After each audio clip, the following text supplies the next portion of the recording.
trustees got up.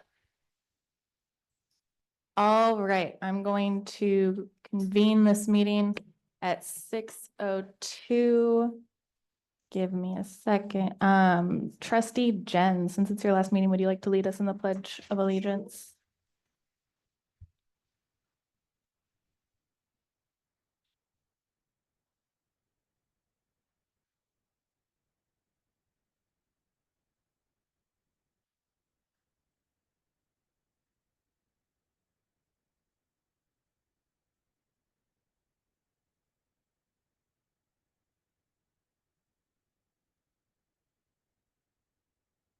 All right, so now I'm going to report on activities and correspondence of school board members. I don't know where Trustee Webster is. She said she would be here. She is in the back room. Can someone grab her?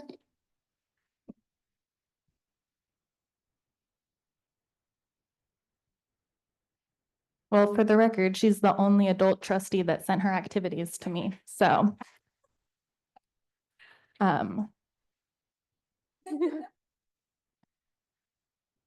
The adult trustee attended a meeting with Amanda and the band concert at Petaluma High. And our student board member volunteered at PCS on Ice, which looked like it was a big hit, and volunteered at Petaluma Rotary's COTS Christmas event. If anyone has any activities we've done in the last week that you'd like to add or talk about, now's the time.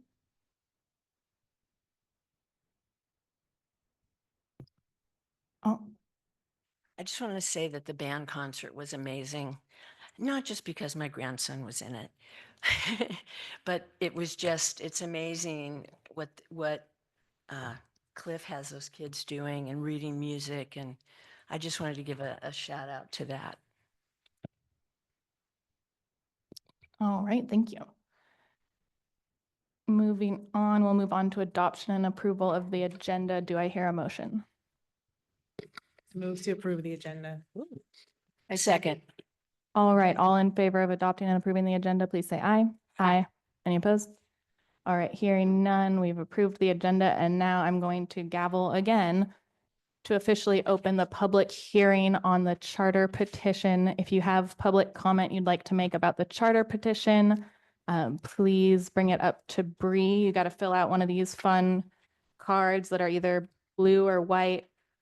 And I'm going to read a little bit about the public comment. And for whatever reason, when we built this agenda, it got a little funky. So we're going to hear any public comments about the charter petition right now during the public hearing, and then comments on everything else under 5, which is comments from the public on non-agendized items, because that's the only time we have public comment on the agenda for some reason.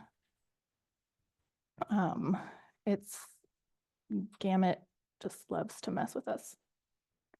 So does everyone who has a public comment card who wants to give public comment have it up here?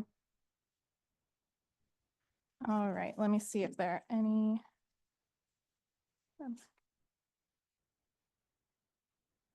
All right, I see. Okay, perfect.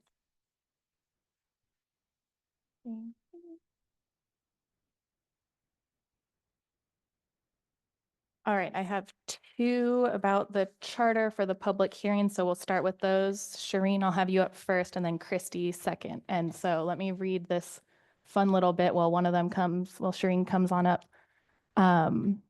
Under Government Code Section 54954, members of the public have the right to address the governing board on any items of interest, providing it relates to the subject matter jurisdiction of the school district. While government code allows speakers to criticize the district's policies, procedures, programs, services, and/or employees, the district does have a policy specific to complaints against employees. Should comments from the public pertain to a specific district employee, the board requests that the complaint first be submitted in writing to the employee's immediate supervisor. If the comment is about something not on the agenda, it will be heard only during the public comment on non-agendized items period. Once that part of the meeting is over, comments will only be taken on agenda items during discussion of those items. We value public comment, and although we cannot take action or discuss items not on the agenda, we listen carefully and appreciate input from the public. Public comments are subject to a 3-minute per person limit or a 20-minute limit per subject matter. Commenters may not cede their time to others. Shireen, thank you for putting up with me reading the speech while you came up, and go ahead whenever you're ready. So I understand that Valley Vista will likely cease to exist next year, whether it's closed or subsumed by Live Oak. So even though I'm disappointed in the school district for allowing this to happen, I've accepted this. Even so, there are some questions and concerns that I have about the charter draft. So it states that the charter will need 19 rooms, but it says that Valley Vista has 17 rooms. I'm wondering if those 17 rooms include the SOCC classes, or if that's not counted, because I would hope that the SOCC classes will remain on the Valley Vista campus, as those students need that stability. In the charter, it talks about sexuality and health in 7th grade, with 5th grade still be required to teach puberty talk as is required in other PCS schools, with the curriculum in 7th grade be teen talk as is required in other PCS schools. And it does mention sexual health education in middle school, but doesn't mention 5th grade puberty talk in another spot as well. There were a lot of places that I was concerned when it talked about funding. I was wondering where the funding would come from for professional development for Waldorf training, painting classrooms, TK and K ovens and sinks, changes to the physical environment of the school, such as wooden furniture, chalkboards, soft furnishings made with natural fibers. There was also a lot of mention of different staff members. There was Spanish teacher. It was my understanding that we don't have Spanish at Valley Vista now because of equity issues, because other sites don't have Spanish. So would the charter be allowed to have Spanish? There's also mention of movement teacher, handwork teacher, 4th through 8th grade math teacher, strings teacher, pedagogical director, TOSA, and aides for grades 1, 2, and 3. And another page mentions class assistants in many grades. So I'm wondering if that would be equitable staffing compared to other sites. I wonder where the funding would come from for the materials for fine arts, applied arts, music, and drama. There was another position mentioned, festival volunteer coordinator, that I don't know that that would be, that there's any such position at other sites. I also wonder how they would fund the field trips and overnight adventure learning experiences, because it's mentioned on page 16 as grades 4 through 8 are required to participate in overnight adventure learning opportunities. And then it also mentions tutors, but again, where would the funding come from and will it be equitable? And I don't think that that was mentioned in the budget after the appendices. There are 2 places where it talks about the weekly minimum day being a Thursday, which is not the same as the other schools in our district. And that would be concerning because there should, I would think, be alignment with the other schools so that there can be meetings between school sites. All right, if you want to give me one, oh, sorry, I wanted to get it going. Yeah. Thank you. I appreciate it. All right, Christy.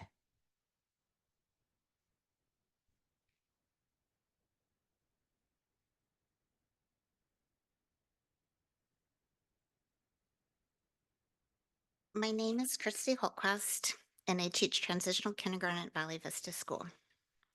I've been on the committee that has been looking at the merger between Live Oak and Valley Vista. I appreciate the time I've been given to investigate the Waldorf philosophy. I still have questions, but I've been reading books and listening to podcasts and visiting schools to try to fully inform myself. I read the charter over the weekend, and I appreciate those of you on cabinet and those board members that were able to hear and reply to the questions I have. For me, change is hard and the future scary in all aspects of my life.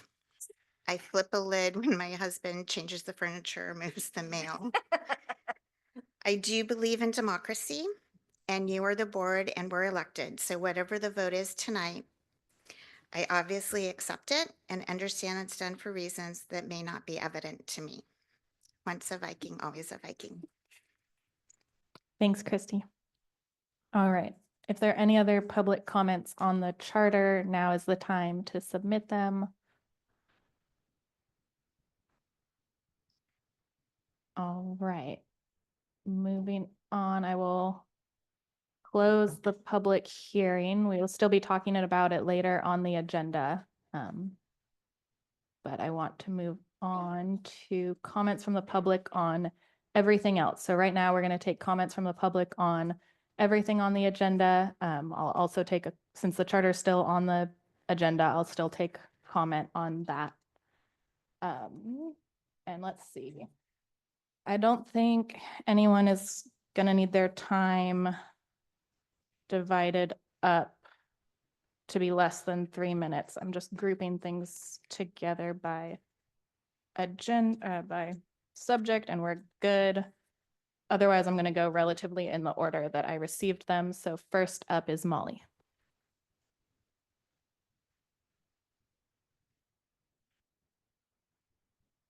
Thank you.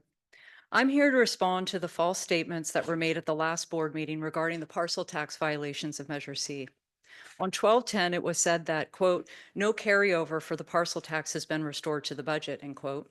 Actually, it has, and we've all placed our orders. Thank you. It was also said that, quote, "the carryover was legally eliminated to pay for positions," end quote. Actually, it was not legal. Comments like this are troubling and require correction. The illegality of this past action was identified and resolved. We've moved forward. But if there's a denial of wrongdoing, we are doomed to repeat the same mistake. Let's be clear.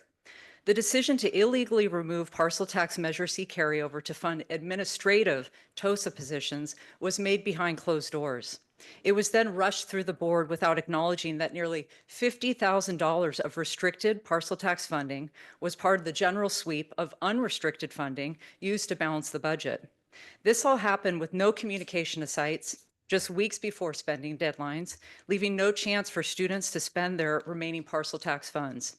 This flawed process subverted well-established district protocols that ensure confidence in our systems. This must be acknowledged, not denied, for us to rebuild trust. For the record, parcel tax funding has specific constraints on how it can and cannot be used, even as carryover. Wherever it is moved, it remains designated to its original voted purpose and can only be used as such. From the voter pamphlet, quote, "proceeds of the tax would be placed in a special fund and could only be used for the purposes set out in the measure, and none of this money can go to administrators." Additionally, quote, and that's unquote. Additionally, the Oversight Committee is required by law to account for unspent funding, and yet they were not notified of this action. So yes, the removal and prohibited repurposing of the parcel tax funding was in fact illegal. This is precisely why Acting Superintendent Esmeralda Mondragon acted swiftly to rectify the problem by replacing these funds. The parcel tax problem has now been solved. Thank you. Unfortunately, a bigger problem remains. This process has exposed a bureaucracy that is highly uncomfortable with transparency and seems more committed to covering up mistakes than working as a team. This must change. If we are to hold our students to high standards of integrity, this needs to be demonstrated at the top. There is no room for ego in the days to come. We must cooperate to tackle the challenges facing public education. Humility is paramount. Thank you. Thank you, Molly. Next up, I have Dylan.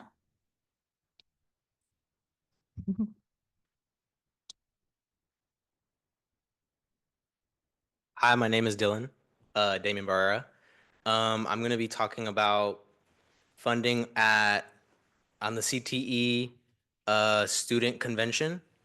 I'm going to be talking from my personal experience as an alumni, what the field trip did for me. I think it just opened a door because I'm not very athletic. I'm not, the smartest. My fields aren't there. So to see, just to bring us out on a field trip, is not a norm for me. So I think what Long Beach did was not just the area, but it was the experience within giving us what we already know and just doing it. It was very nerve-wracking at first then, but looking back at it now, I think it was an experience that molded my career and what I'm doing now. I'm taking classes at the SRJC, and I'm just striving to get my digital media certificate and maybe associate. So, I don't know like what to point out, but I think that trip was really just a foundational point in my life to see what I want to do, but just an example of what a class can do for a student um, of any demographic. Thank you. Thank you very much. And then Jamil? If I have handouts for you guys, do I? Sure.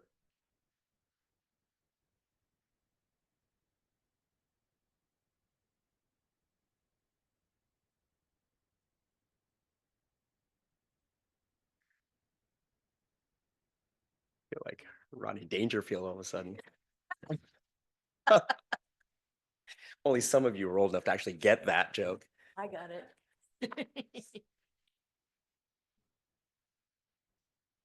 Who's a comedian?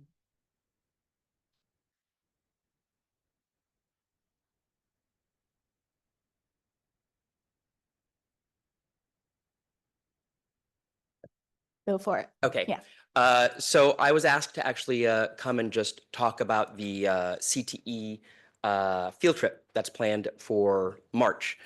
This would be to Tampa, Florida. It would be our second one this last spring, which Dylan went to, and actually Max was in Long Beach. And briefly, the broadcast program at Petaluma High and in the last 2 years at Petaluma Junior has really just exploded. I took it over 4 years ago. There were 13 students. Now there are 64 at the high school, and we could have opened another section, but maybe with 7 bells, it'll be easier. And with Petaluma Junior, there were 24 students. We tried it last year, and they had over 80 apply for this year, so we have 2 sections there. The Student Television Network is a national program. They actually have a couple of international schools attend. Over 3,000 students, over 200 schools go there. And the key for this is allowing the opportunities of what the students learn in the classroom to be applied in a completely different environment. You know, I always tell them that our walls are a safe space. We're going to learn, we're going to fail, we're going to fail forward. And then we go to this convention. It's 4 days. The contests there are timed. They drop a prompt and they say you have 2 to 6 hours, depending. Anywhere from 2 to 8 students working as a team must complete something where hundreds of other teams are competing with. And it's a completely different level. It's a high stakes environment.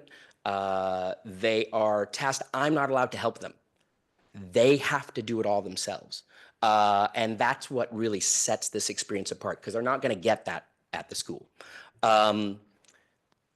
We strive with our CTE funds to make this available so that we cover everything. I want a little bit of skin in the game, so they have to cover their breakfast and lunch. And they have to do that healthy food, not just, you know, Twinkies and ding dongs. But the whole point of that is to give them all, everybody has a chance. And in the, you'll see the criteria that has it. So it's very egalitarian in that respect. If I have more people who want to go than seats, then this is one way to winnow it down. If I still have that, then we just do a lottery system to who can go. It was an amazing experience this last year. I came out from it. We took a charter bus down to Long Beach, drove back, and I mean, I was just 3 feet off the ground. They were just amazing. We took a second place in the movie trailer and an honorable mention in the music trailer, which Max Treader can speak to. And I want that opportunity for all of my students if I could do that. Nailed it. There you go. That's better than a Yeah. book.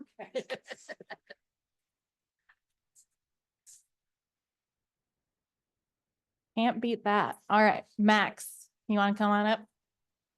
Because I love you, Matt.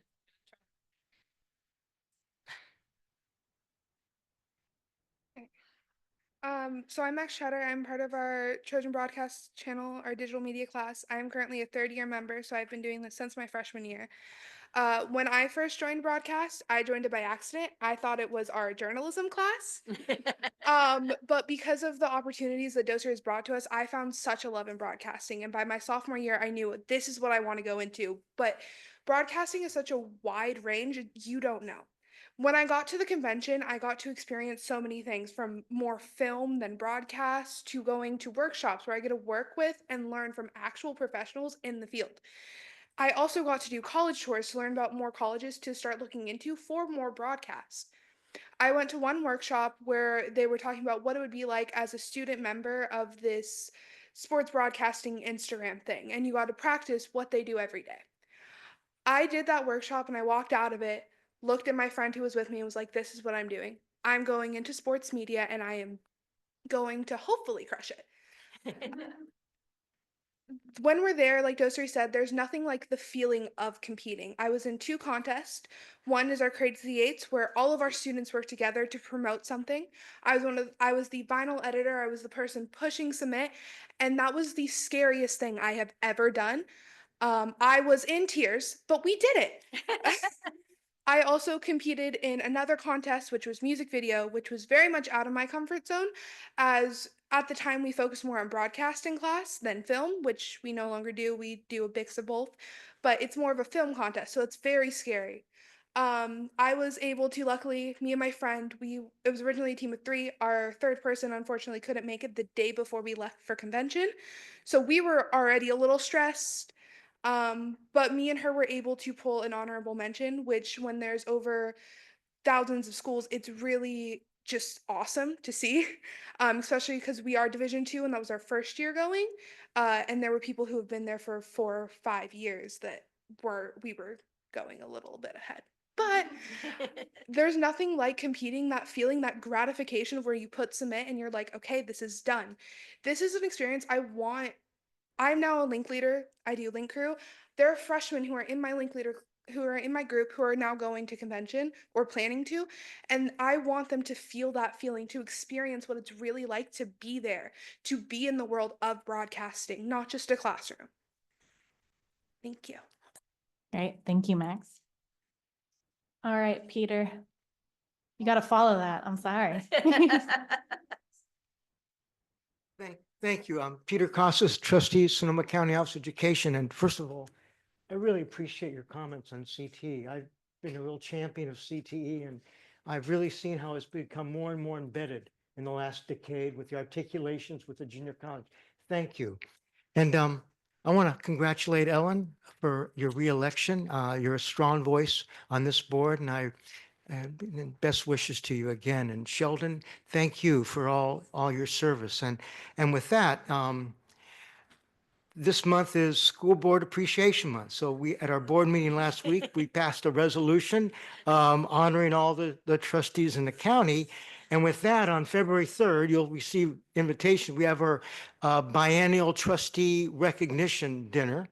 It'll be at the Hyatt Wine Country up in Santa Rosa, and superintendents and trustees from all the 39 or 38 or 40 districts are invited. And we also recognize new trustees that have been elected. So please look out for that. And then our county board, we want to support new trustees, and you're going to have a new trustee. So on January 15th, there's a Brown Act training. That's going to be virtual. And then on March 8th, there's going to be a board member boot camp training. So please look out, for those. And finally, last week at our board meeting, we passed a safe haven resolution for our county office of education and the programs that our county office of education provides. And in that resolution, we put a line in that we encourage district boards to adopt similar resolutions. Now, the county board, we have no authority over district boards. So it's just a suggestion, just an encouragement. And finally, thank you for all your work. Thank you, Peter. All right, and then Sarah.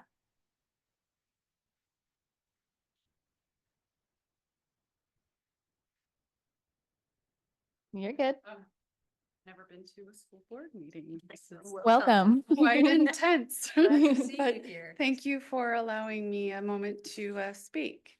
My name is Sarah Vella, and I have two daughters in the Petaluma City School District. One is Abigail, who is in 10th grade at Petaluma High School, and the other is Genevieve at Petaluma Junior High School in 8th grade. What I would like to touch on, and I really would like to put a parent stressor out there to the board, is my daughter, Abigail, who's in 10th grade, is in SDC classes, half SDC and half general education. And currently, I'm working with the IEP team to go through something called the Alternate Assessment Decision-Making Tool for California so that she can get a diploma. And I have been inquiring with everyone and asking lots of questions and trying to find the answers. And I'm still just there. I would like to know where Petaluma City Schools is at right now with the alternative pathway to diploma for special education students. My understanding, and I could be wrong, is that there are no students in SDC classes, and I'm not talking about the consortium area. I have no knowledge of that. But there are no students in the SDC program that are on a diploma track. And after doing my own research since May, when I was presented with the question, do you want your child to have a diploma or a certificate? And I'm like, I need to have the information. So that's where I've been. And I would not want a certificate for my child or any other child at that matter. After what I've learned is that employers don't recognize a certificate. That's huge. And then when you're talking about special education and their needs and the type of employment that they're looking for, and there's a lot of, what is that, AI stuff coming in, and jobs are getting automated more and more every day. So there's less and less availability for this population. So I have high concerns for that. And I know that also that there is an impact with post-secondary education and what's available. I am meeting we've done 3 IEP meetings. There are 7 areas on this alternative assessment decision-making tool. How many more IEP meetings to go through this when this tool is so extremely highly subjective? It brings my blood to a place I don't want to be. And I really care about the IEP team. I care about my daughter, but it feels like there's a lot of conflict when we're discussing this. And I know that Tony Hua, curriculum director, is working on this, on the vaccine. I feel like I'm left in the dark, and my, Kristen Hoff is the director. Anyway, I really want my daughter to get a diploma, and we need curriculum modification now. She's got an F in her favorite class. Anyway, thank you. Thank you, Sarah. All right. Thank you all for all your public comment. Now we're moving on to our action items. And we'll start with the second reading of Board Policy 5145. I don't know why I couldn't read numbers there for a second. 5145.13, response to immigration enforcement. Do I hear a motion? I move to approve resolution 24. Is this right? No. Yeah, no, I'm on the wrong one.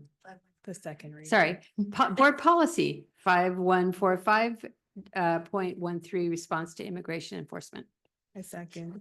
All right. So can we be reminded what this is? This policy basically is in support and in response to the immigration enforcement.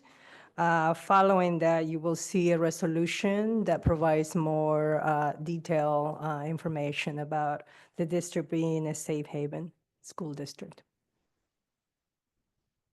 Does anyone have any questions or comments? We talked about this a little more at the last meeting. I think it's great that we're finally making it board policy. A lot of us thought it was already board policy because from like 2016. So yeah, it's good to put it in writing in the books and make it easier for our staff to protect our students. So with that, I'll call the question. All in favor of the new board policy? Aye. Any opposed? Hearing none, that policy passes, and we'll move on to the resolution on the same subject. Do I hear a motion? I move to approve the resolution 2425-19, recognizing Petaluma City Schools as a safe haven school district. I second. All right. So a lot of resolved clauses. I was gonna say maybe we should just read the resolved clauses, but does anyone have any questions or comments about the resolution? Can we read it into the? If someone wants to read, I'm gonna Okay, cry I'm if I read going it. to. Yeah. Resolution of the Board of Education of Petaluma City's Elementary and Joint Union High School Districts, recognizing Petaluma City Schools as a safe haven school district. Whereas Petaluma City Schools is committed to the success of all students, irrespective of their immigration status, ethnicity, race, religion, sexual orientation, ability, sex and gender identity, socioeconomic status, or beliefs. Whereas it is the right of every child, regardless of immigration status, to access a free public K-12 education, and the district welcomes and supports all students. And whereas through its policies and practices, the district has made a commitment to a quality education for all students, which includes a safe and stable learning environment, means of transportation to and from school sites, and the preservation of classroom hours for educational instruction, and the requirement of school attendance. Whereas the United States Supreme Court held in Plyer versus Doe, 1982, that no public school district has a basis to deny children access to education based on their immigration status. Citing that children have little control over their immigration status, the harm it would inflict on the child and society itself, and equal protection rights of the 14th Amendment. Whereas Assembly Bill 699 requires all California public schools to provide protections for students, regardless of immigration status, and extend specific support to immigrant students and their families. AB 699 requires that schools adopt supportive practices in response to the heightened immigration enforcement, including updated staff training, curriculum development, and the following. Implement measures to prevent students from being discriminated against or bullied based on their immigration status. Ensure schools are teaching students about the harm of bullying students based on immigration status. Refrain from the unnecessary collection of immigration status information from students or families. Report police enforcement of immigration laws to school boards. Ensure schools are following a family's designated emergency plan.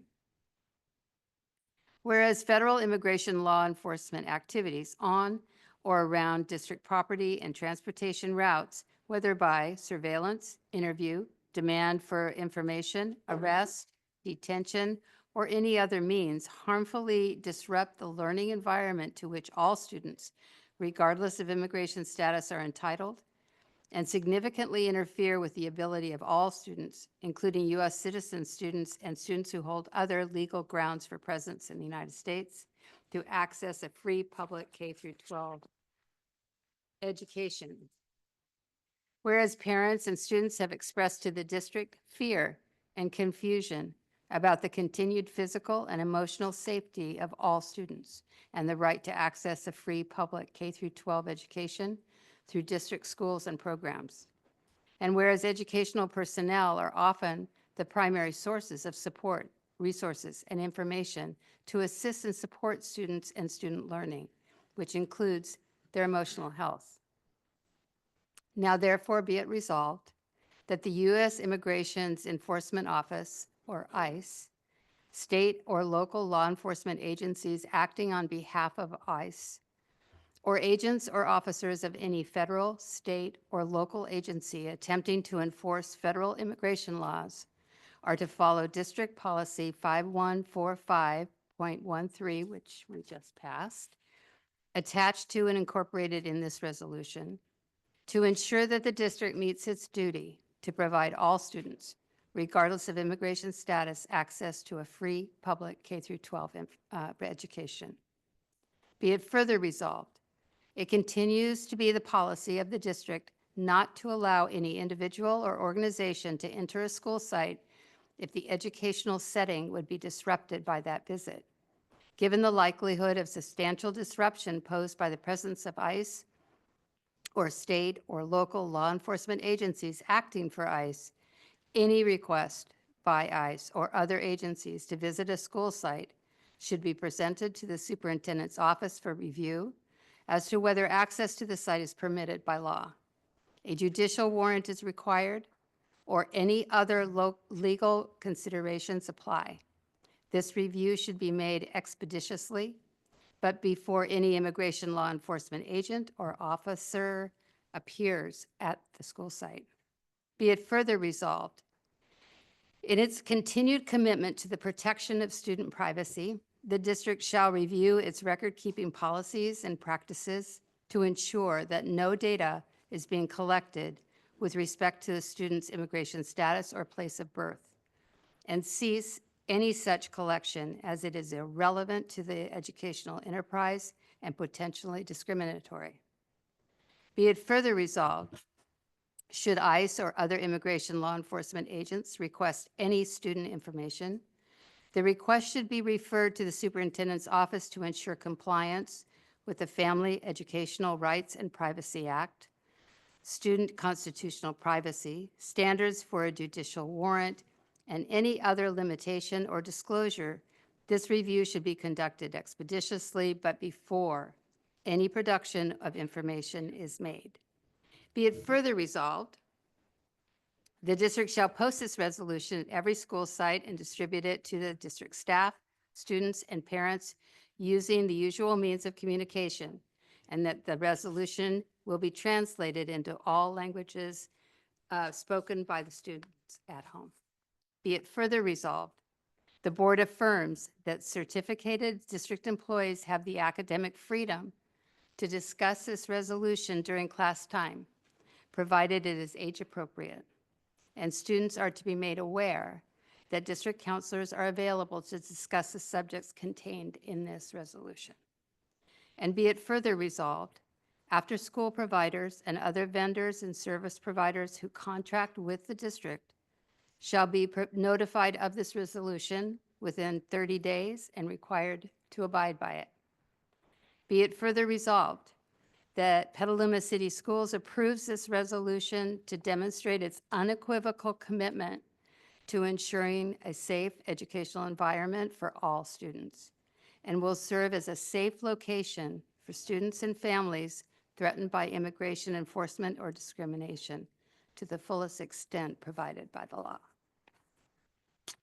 Thank you, Trustee Cloud, for reading that into the record. Any other questions or comments about this resolution? I just want to thank Bree and the staff for really working on this. Yes, it is coming at a very important time, and I think I can speak for all of us when I say that we know we want this and need this, and yeah. All right, I call to question. All in favor of passing this resolution? Aye. Any opposed? Hearing none, the resolution passes. And we move on to acceptance of the independent annual financial audit report for the last fiscal year. Can I hear a motion? I move to accept the audit report. I second. All right, Amanda, you want to tell us about the audit report? Yes, thank you. Tonight, we bring forward the financial audit report for last fiscal year. We ended the year with 2 findings that are considered non-material. One in our ELOP after-school program because we had TK students in with kindergarten, we needed to maintain a smaller class size ratio that is just for TKers when they're in a combination class. So when this was brought to the district's attention during last year, it was actually fixed midway through the year. So we now are following that. And then we had some issues with some of our CNIPS reimbursement claims due to a changeover in staffing, which we now have written procedures in place to ensure that that won't happen again. Any questions or comments about the audit report? All right, I call the question. All in favor of accepting the audit report? Aye. Any opposed? Hearing none, we have accepted the audit report. Now we'll move on to acceptance of the 23-24 Measure E and C bond audit. Do I hear a motion? I move to accept the measure.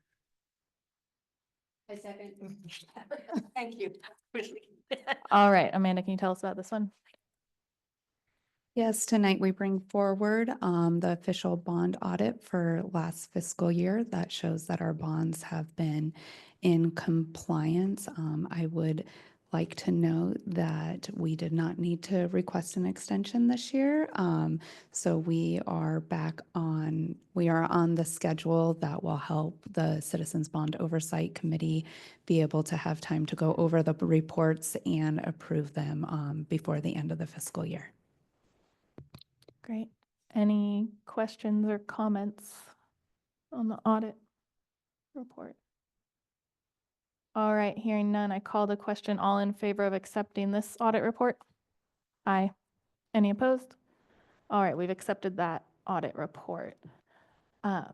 Moving on to Ed Services, approval of resolution 2425-24, approving the establishment of a new charter school to be operated by Petaluma City Schools. Do I hear a motion?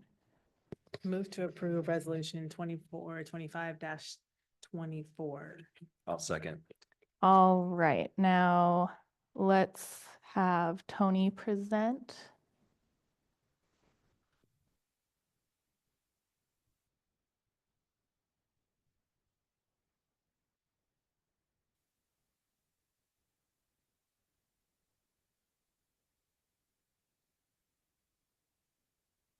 I know you all had a chance to take a look at the charter petition. I just do want to share a little bit about the plannings that have taken place around it. The first kind of phase of that planning really is focusing around building, strong foundation for the new charter school and fostering collaboration with the community. The activities that have happened during this process or during this phase was faculty visits, community events, leadership meetings, community communication efforts. A lot of it you've heard at the last board meeting when Jamie had presented around that timeline and what they had done. This is just some visuals of some of those events that have happened during that time. And, pending approval, we'd be focusing around, the operational pieces, getting the governance and the curriculum and the infrastructures all in place, working on the hiring process and bringing in, the resources that are needed to implement a school, and then moving into launching the new dependent charter school that's overseen by the district. Trainings that need to take place and continuous community involvement and collaboration. And then, of course, regular communications with the families of the new school. But if there's any specific questions in regards to the charter petition, it is a lengthy document. I'm, contrary to what I tell people, I don't know everything, but I will try my best to try to answer the things that I know or hopefully make good assumptions around them as well. Tony, I have a question. You have the operational planning in the spring of 2025, but yet launch and growth occurs during the 2025-2026 school year. So, Yeah. you know what? I just realized I made a mistake. It's okay. I make that all the time. Yeah.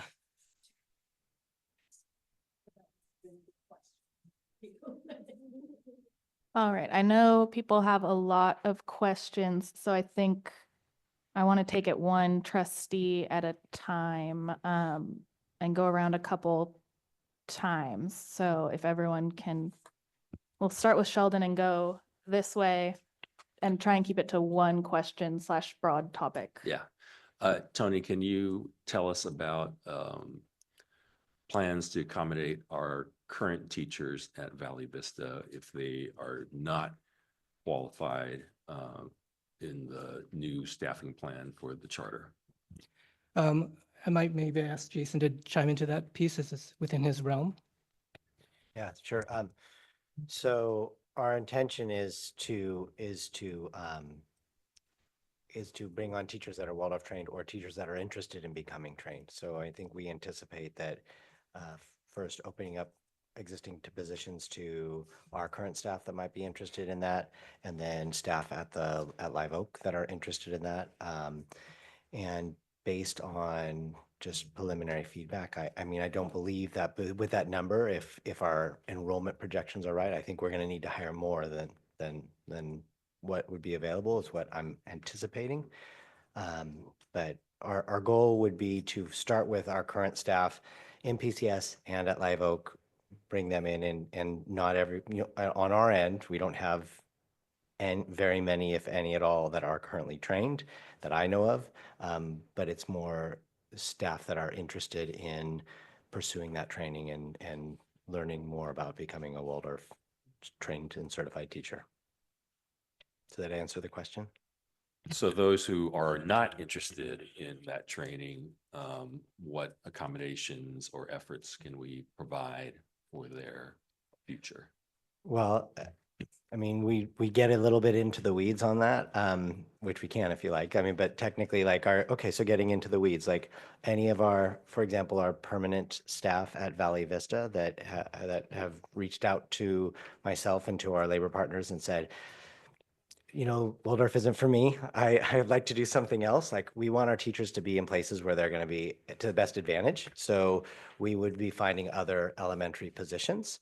That could mean that our temporary elementary teachers that are in temporary positions would be we release all of our temporaries and then we bring them back, that we could be offering some of our temporary teachers that are interested in becoming Waldorf trained. They could have an opportunity to consider that. But we have in HR terms, we have the room with our temporaries to accommodate getting our current permanent and probationary teachers either working at Valley Vista and pursuing training, or in another setting at a more traditional site. And then we've discussed with the Live Oak Board about a process for their current teachers that are in good standing and having them go through a letter of intent process and figuring out which of those teachers are interested in this new adventure that we'd be looking at. So we've talked out the ways, really prioritizing our existing permanent and probationary staff, and Live Oak's established teaching staff, and then we would work with our temporaries to figure out kind of the places where there's gaps. Does that make sense? Yeah. That's great, but I do have a concern of their seniority and whether if they decide not to be at Valley Vista and they don't have high seniority within our district, are they going to lose their job if you can't find another spot for them? I believe that we will be able to find another spot for them. So I'm just looking at the numbers. That hasn't been that. I don't believe that's it. I don't know. It's crossed my mind. Yeah, it's always crossing my mind. I think that we'll be okay. I think that we have turnover every year, like people that are moving on. We have a retirement incentive that we've approved for teachers this year. So I think that we'll have and we have a number of temporary teachers. Like, we put a lot of our temporary positions into elementary, knowing that this was going to be like we were looking ahead. So we planned on this. So I think that we are looking at prioritizing, as I mentioned, we look to prioritize protecting our current permanent and probationary employees. So yeah, we were concerned about that, but I think we're addressing it, is what I'm probably more accurate. Yeah. Yeah. I know it's not my turn, but I did have a follow-up question related to that as well. In the charter, it noted several times about the Waldorf teacher training certificate. What is the process for someone getting Waldorf trained? Like how much time is a teacher gonna have to take that's not currently Waldorf certified or trained? My understanding is, I think there's different programs or different ways teachers can get trained with Waldorf. So it's really looking to see which program might be the best to provide for our staff. I think a program that requires like 5 days of Waldorf training. No different than like when our teachers go through the ethnic studies training. There's like six days of training, and any other programs that we may decide to implement will require some numbers of days of training. But for a part of being a highly effective school, that training will be important to provide. So I think it's really looking to see what is the most appropriate for our staff that are there and provide them the best training that allows them to be at their best. Okay. Maddie, do you want to ask a question? I think that was all kind of was in that the, okay? yeah, I think that's all in the vein of Sheldon's question. I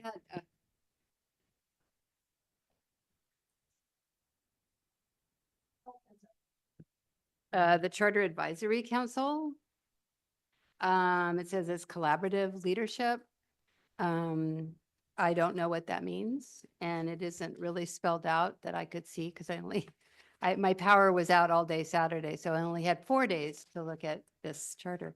But it sounds like this council would have authority over budget and hiring, and I'm not sure how that works with our board nor with the leadership at the at Valley Vista site.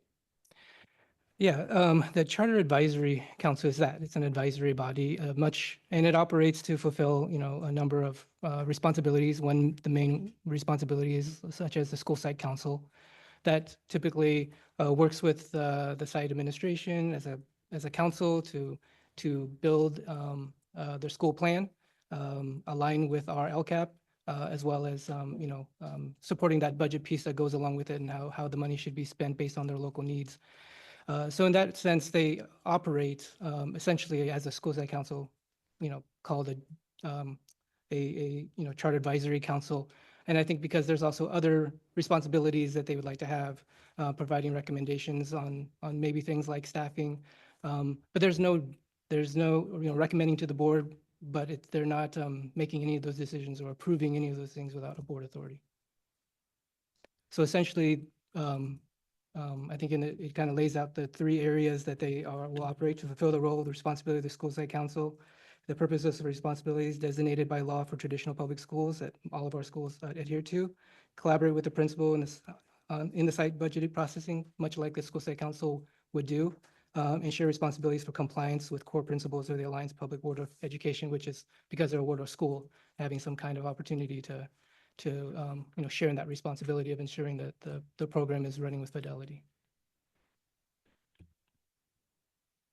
So just to follow up on that, is the Charter Advisory Council what we use at Mary Collins and Pengrove as well? I don't know if they call it a Charter Advisory Council. I don't know if any other cabinet members knows if they operate any differently than calling themselves a school site council, but I believe they do have like a charter do they? advisory council. Okay. My kind of questions and concerns are really around parent involvement and the really high thresholds. And like, it does say legally we can't require parent involvement.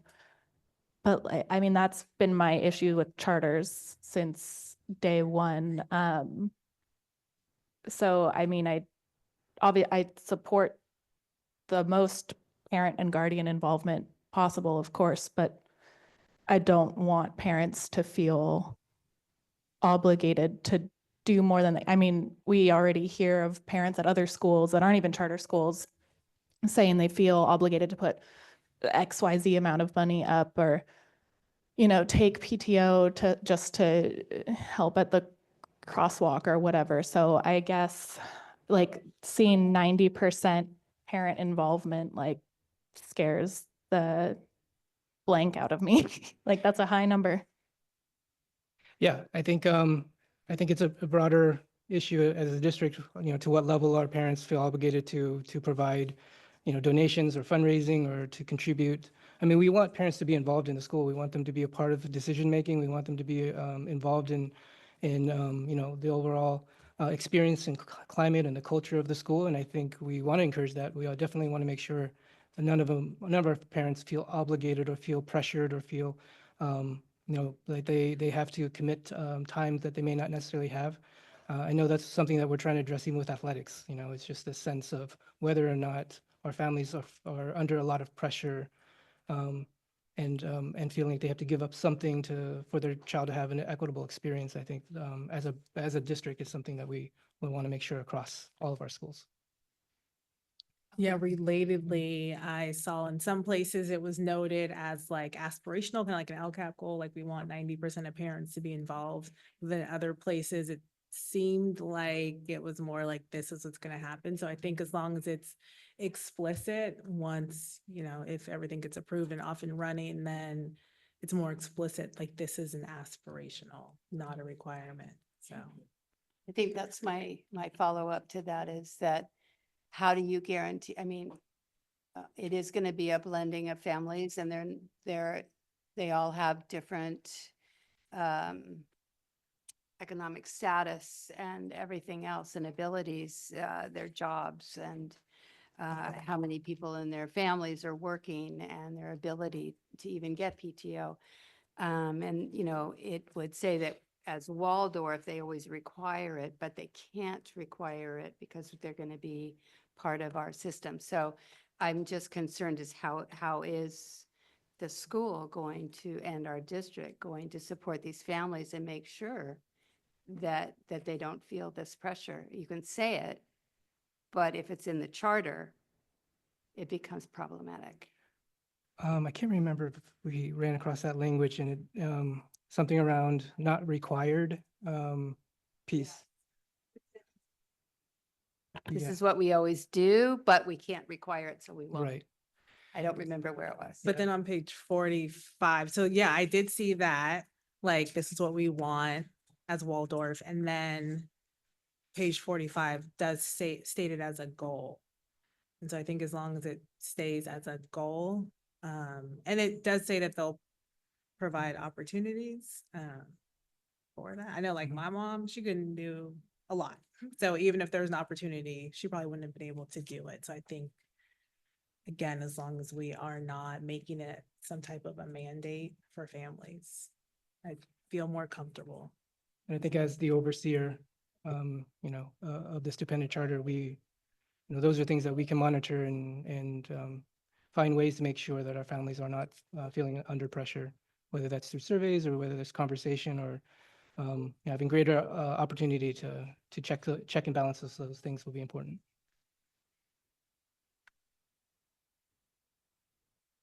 Well, piggybacking on what they talked about, to me, the charter read like, this is an independent charter, not a dependent charter, and a lot of it had to do with requirements for families. But one of my huge concerns is with our EL population. They talk about a BRT. Now, we all know that BRTs are pretty hard to come by. So are we going, if we find someone and then we tell them, oh, well, you have to go, even though you've been teaching for years and years, you still have to go through Waldorf training. If I don't know if that would make them run screaming into the night. If someone said to me after 30 years of teaching that I had to go through all this different training, I just would have quit. I mean, anyway, so I'm concerned because from everything, I looked at the dashboard, I read up on the founder, I did my homework, and right now Live Oak does not really have an EL population. And they are I see it as taking over a Title I school. So I'm really concerned about our ELs. Where are we going to find the BRT? who's going to be teaching ELs? Do they need to be Waldorf trained as well? So that was one of my huge questions. Yeah, our English learners across our district is a huge concern. They, for the last couple years, have not been meeting our expectations in regards to what they're doing across the district. So, in one sense, ultimately, as a district, it's our responsibility for our English learners, and not necessarily any particular school. We definitely want to work with schools to support ensuring that our English learners are meeting the state requirements, the mandates that are required under law. So regardless what, whether it's a charter school or not, still have to adhere to the requirements and legal responsibilities in servicing our English learners, such as providing them ELD, integrated and designated ELD. And our job is to monitor and provide support and work with their local community to find out what specific needs are needed to help support students who are struggling, whether they're English learners, students with special needs, low income, foster youth, homeless students. Ultimately, it's a district responsibility, and all those schools would have to adhere to those state requirements. But would someone like a BRT have to be Waldorf trained? We're finding it hard enough to find BRTs right now. So I'm just, I'm kind of curious if that would become a district position and they don't have to be Waldorf trained, or, I'm just really concerned about that whole population and the socially, economically disadvantaged, foster youth, homeless youth, because Live Oak as it is now does not really have those populations. Yeah, I'll let Jason respond, but in regards to training, to be a certified Waldorf school, I think it's 50% that needs to be trained. So 50% certified, the rest of the classroom teachers need to be trained. yeah, but I was whispering it to Tony so he could say it. All of the classroom teachers need to be trained. 50% of them need to be certified. That's for the Alliance membership. And Ellen, to address, I think we all understand the concern about making sure we're supporting our English learners, and I can just address the staffing part around the BRT. Not all of our staff are not wanting to do this. There are staff that are interested, and I'm pretty confident that we could navigate the staffing part of it. That we still need to make sure we're addressing the needs of our English learners, but I think we can navigate the staffing part of that. So that is a concern. I think it's one that we'll be able to work through. I did confirm BRTs do not need to be trained or certified. I keep hearing you say, I think, Well, and I'm that was my almost- problem with this whole Yeah. application is there was a lot of buzzwords, but no specifics. And so that's where my concern comes from. I understand. I'm sorry for not being more specific, but we're talking about individual people, and I'm trying not to call individual people out. Right? Yeah, yeah. No, I know. But I mean, so I do know which of our staff are interested in staying and interested in being part of the Waldorf. And I know which of our staff are not. And so when I say I'm confident we can navigate it, it's because I have information that leads me to understand. That's without, you know what I mean? Yeah, yeah. So, yeah, thanks. I do want to clarify, it is only the classroom teachers that need to be trained, so not any of the others certificated. They would be trained because they're specialty teachers in their specific areas, but not the BRT or special ed teachers. Okay, Joanna, do you want to? Yeah, I had a follow-up comments, which leads into my next question, or the next question. So there is socioeconomic disadvantaged population at Live Oak. It's not like there's none. It's about 30%, which is still half of Valley Vista, but still there's a population there. And I did like how in the charter it did call out that all activities are covered, and they're not going to ask families to where is it? No individual student, family, or class is asked to cover the cost for any field trip, instrument, art supply, food, or other material. And I know that's been a big source of discussion. I know that that's what Jamil and his student and alumni student came to speak about today, wanting us to help cover the cost of field trips. I know that's super important, but then also it leads into some of the questions that have come up tonight at public comment and that I had myself about the funding. Do we foresee this being fully funded by fundraising that's done by the collective fundraising that's also mentioned and by the site budget as well? So, excuse me, like our other charter, dependent charter schools in our district, this charter would have its own fund within our general fund. And it will, like everything else, it will be self-sustaining. A lot of the conversations, the addition to, will come specifically from the Charter Foundation. They will be beginning the foundation with a balance, whatever the reserves that as Live Oak closes at the end of this year, the board and the school will stay open for about a year. And there are legal requirements that their funding sources were given under because they are a nonprofit. We do not operate as a nonprofit. So any funds that are not having to be given back to the state for specific reasons will stay within the foundation. That's where you see some of the language about the additional specialty teachers and the real unclear, that is to be paid for through fundraising and the foundation. So to be clear, like what is Live Oak as a nonprofit entity will turn into the foundation, and that is still a 501c3. So parents that donate can actually write it off on their taxes, whereas parents that donate to, well, I guess if you donate to a PTA, that's also a 501c3. But if you were to donate to a school site, that's not tax deductible. Correct. Up to like $300 a Right. year Yeah, for yeah. a public Right. fund. Yes. And so just to touch a little bit more on that, this new charter will receive restricted resources, just like all of our other charter schools do, Prop 28 funding, and they will receive lottery and different funding sources like that. Cool. Thank you. Ava, do you have any questions? Cool. Olivia, do you have any questions? Okay.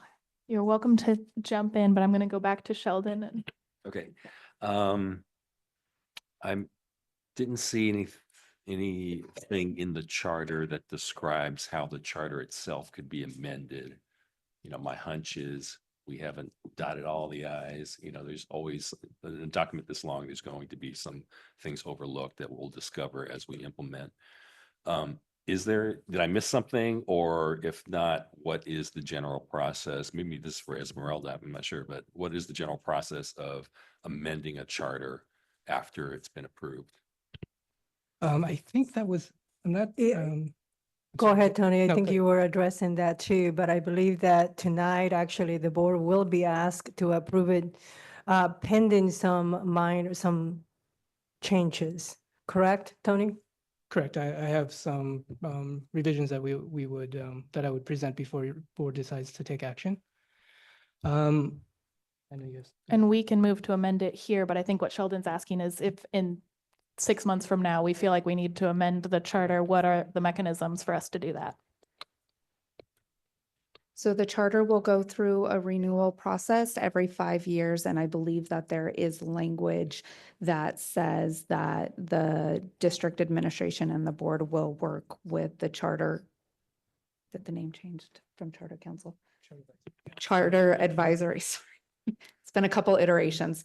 Will work in conjunction to make any changes to the charter. So it can only happen every 5 years. Like all of our charters. Right. Yes. Okay. cycle. Yeah. Yeah.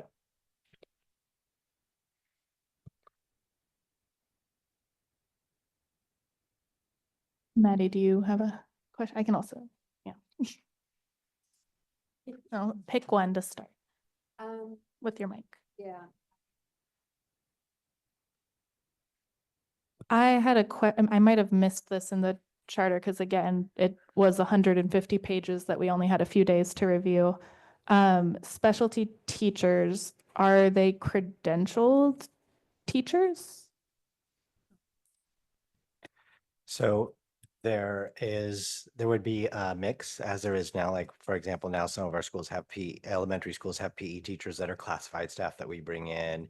And we have music teachers that are credentialed. So there's a mix of that. Mhm. I think one thing that we discussed as we were looking at this is that the resources for additional teaching support would be identical to all of our other schools. That they're like the number of specialty teachers provided through the district channels would be the same. So decisions would need to be made about which of those positions are certificated and which ones are classified, because there's obviously a big budgetary difference between those two. So so that part, exactly which ones are going to be which, the language, I think it was in the MOU, was saying that there will be some flexibility and some discussion about figuring out the particulars of that, but that it will be a mix of both. And then it only counts as instructional minutes if it's with a certificated teacher. So like we need to be super clear which ones are which at some point. So teachers know if they'll know, but Yeah, and then we have that now in our other elementary Yeah. schools. So for example, at some of our schools, they hire classified PE teachers. The teacher is required to be supervising that class because they are the credentialed employee. And our music teachers are credentialed, so that's actually our teachers can go and prep and do other things. So you're absolutely right, but it's not any different than our kind of right, the it's current. not a unique problem. No, yeah. Thank you. Yeah. Ellen, do you? I'm also concerned about VAPA. The VAPA committee worked really hard and came up with this great plan to A, give our elementary teachers a prep, and B, expose our students to music and art and drama and dance. And we have those people in place now, and I'm very concerned about their jobs. And, again, do they have to be Waldorf trained, or if they're teaching drama, do they need to have a Waldorf certificate or whatever? And can we keep that program that we worked hard to establish that seems to be working fairly well at our elementary schools? Can we keep that the way it is now, or do we have to let all those people go and rehire back? So part of that plan, once this charter is approved, they will be a part of the plan. So anything that we're having at any of our other schools, we would then expand to them.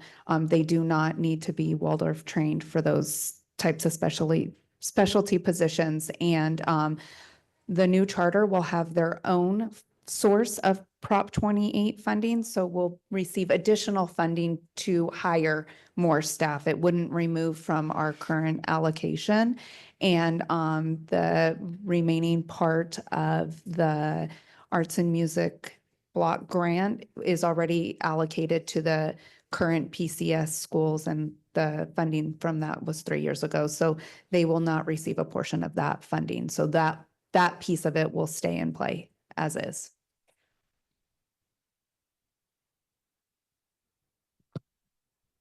Joanna, do you have any? I feel like we're gonna keep looping back around, so it's also. All right. Yeah, I also wanted to address some emails we got, also public comment about the classrooms. Can you talk about that? The 19 versus 17? Yes. So over the years, there have been classrooms at Valley Vista that have been modernized and have included adding walls to create smaller spaces. We did do a site walk with Jamie, myself, Ray, and Lisa to make sure that spaces could be returned to that had been classrooms returned back to classrooms. We also have additional spaces that have not been used as classrooms in the past, like that we've used for our before and after school childcare. We do have shared spaces at many of our other schools. So that is becoming the norm, is to share the space. And then we do, also we have, we currently have 3 SOCC classrooms on the campus. The intention was only to have 3 for this year. Over the summer, one of those classrooms was going to move to McNear last year, and then at the last minute it didn't. So under this new model, there will be at least one SOCC classroom. We do rent a building from the county that that is on that campus that SOCC will likely remain in. Well, I'm unsure if there will be 1 or 2 classrooms next year. A lot of this also, I think we're all super aware of the numbers, the classes that we've put in there, the enrollment. That is, hopefully we have those students and there is a wait list as our hope. So final determination of what goes where, who goes where will kind of be based on enrollment. But when we did do the site walk, we do have room for the classrooms. So so one's gonna likely move to McNear, and then what about the other 2? So there'll be 1 there. Was the plan for it just to be 1, or is it just gonna be 1 to accommodate this? It was that comes up really about this time. I think at the last SOCC board meeting, it was just starting to be discussed. One of the problems is the size, the current enrollment size of Valley Vista. It's harder to, sorry. Every meeting, a word escapes me. Sorry, I can't, sounds like, there's less classrooms for the students, SOC students to go into. So I know that not mainstream, it is a different word, but, so that was already part of the conversation. So going down to 2, from 1 to 2, space could play into this because, and that is a conversation that we have every year at all of our sites, on what does the enrollment and grade levels, how many do we have in that grade level? So right now, I'm unsure of if it would be 1 or 2, but this could be a reason to move it from 2 to 1. So the SOCC, I mean, we're not the SOCC board, but I just wonder, because I know that there's SOCC classrooms at a bunch of districts, even outside of PCS, Old Adobe Law and others. Some of the rural ones. Is that decided on how many SOCC students live in that attendance area, or is that decided by the board independently on what space is available? A lot of those classrooms are dependent on space on any given year. But not, it's not like if that there are 3 classrooms, sorry, 2 or 3 classrooms worth of Valley Vista, what is it? See, now I'm forgetting the word. Students who live in the attendance area of Valley Vista, 3 classrooms worth of those students. No, Okay. it is, the classrooms are program and aged based. So when the decisions that we made in PCS do not have anything to do with the students' homeschool.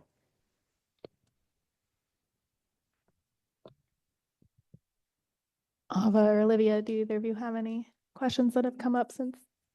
Okay. Sheldon, do you, okay. I just have to read this quote because it also goes to some of the other things that were in the charter and that were brought up in a couple of emails about certain classes being taught at certain grade levels that seem to violate our state standards. Like no US history is taught according to their curriculum until 8th grade. Instead, in 5th grade, they teach ancient Greek. And then I'm sorry, but it's just such a 6th graders undergo physical and emotional changes as they approach puberty, making it an ideal time to study geology. I guess. I think any time is a good time to study geology, but I don't know what it has to do with health and teaching about, growing up and puberty and everything else. So that would be in 6th grade. So I just needed clarity on how that will need to change and how, how much of the curriculum that we require for our district is going to be taught when it doesn't seem to be in their curriculum. I think in the, starting around page 12 or 13, in the routines, it'll break down by grade what general things are being taught. The program follows what all of our schools are required to follow: Common Core, state standards. In regards to social studies, they follow the history framework as described in They grade. do not have US history in there at all in fifth grade, and it is in our state standards. Correct. So I know, like, for example, in fourth grade, they focus on California history, local history, indigenous people, geography. In fifth grade, I think ancient civilization. I can't remember what sixth grade, seventh grade, world history, and US history in eighth grade. I guess your question is, should they be teaching US history in fifth grade? Then that's something that we can, It does say North American history. Is that what that is? that's probably, yeah. North American history is in fifth grade. I don't know. It just says North American history. Which And when you includes look all under- of that. Yeah. I looked it up under California state standards and it said history of the United States beginnings. In But the any charter, case- was In any it? case, what I'd like to know basically is that our other schools in our district teach fifth grade US history. And so I'm assuming that we should implement that across all of our schools.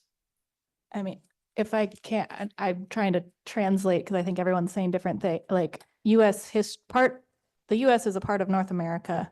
Fifth grade here says it teaches North American history. US history is part of North American history. So then. Oh, on there. Yeah, Page 23. yeah, page 23, it says North Okay, American. so then.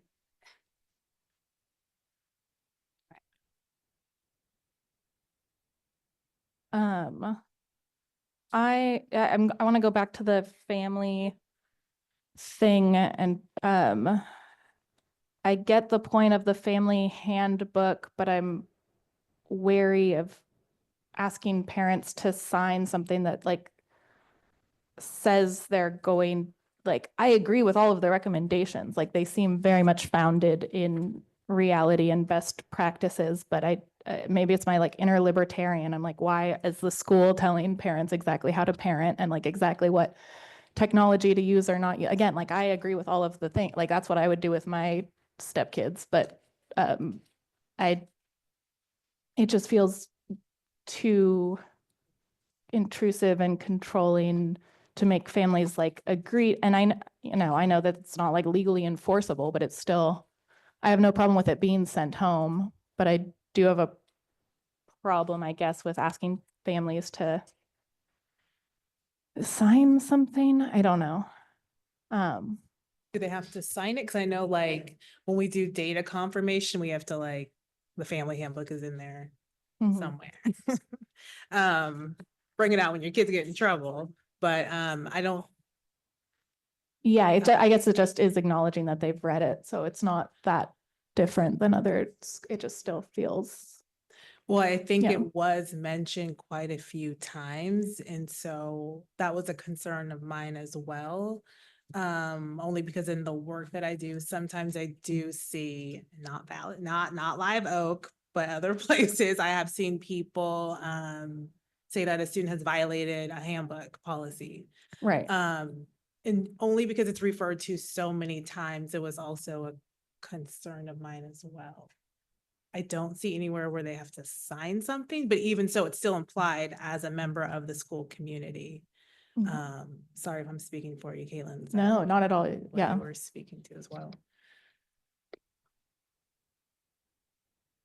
And on that, like, I don't really know what the regularly scheduled class family meetings are. It like agreeing to individual family teacher conferences totally makes sense. That's what all schools do, but I don't know what the class family meetings are for the grade class. And then, yeah, again, with parental involvement, I don't think we should even imply that it's required to go to these class family meetings. Correct. Especially since a lot of our parents have more than one job. And I think they said these meetings are every 2 weeks. What kind of pressures there going to be on families to meet that? Is there going to be translation, childcare?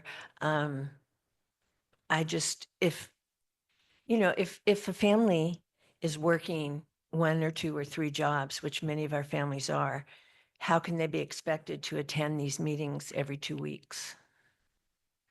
It just seems really intrusive to me. Again, speaking for Ellen, I think the concern is how strict is this, like how strict is adherence to the family handbook? I'm going to try to answer that question. I think the spirit of the the parent involvement piece is really ensuring that there's community involvement and collaboration, and that the parents are clear and understanding of the experiences that their children will be going through, and having parents be a part of that community strengthens the school.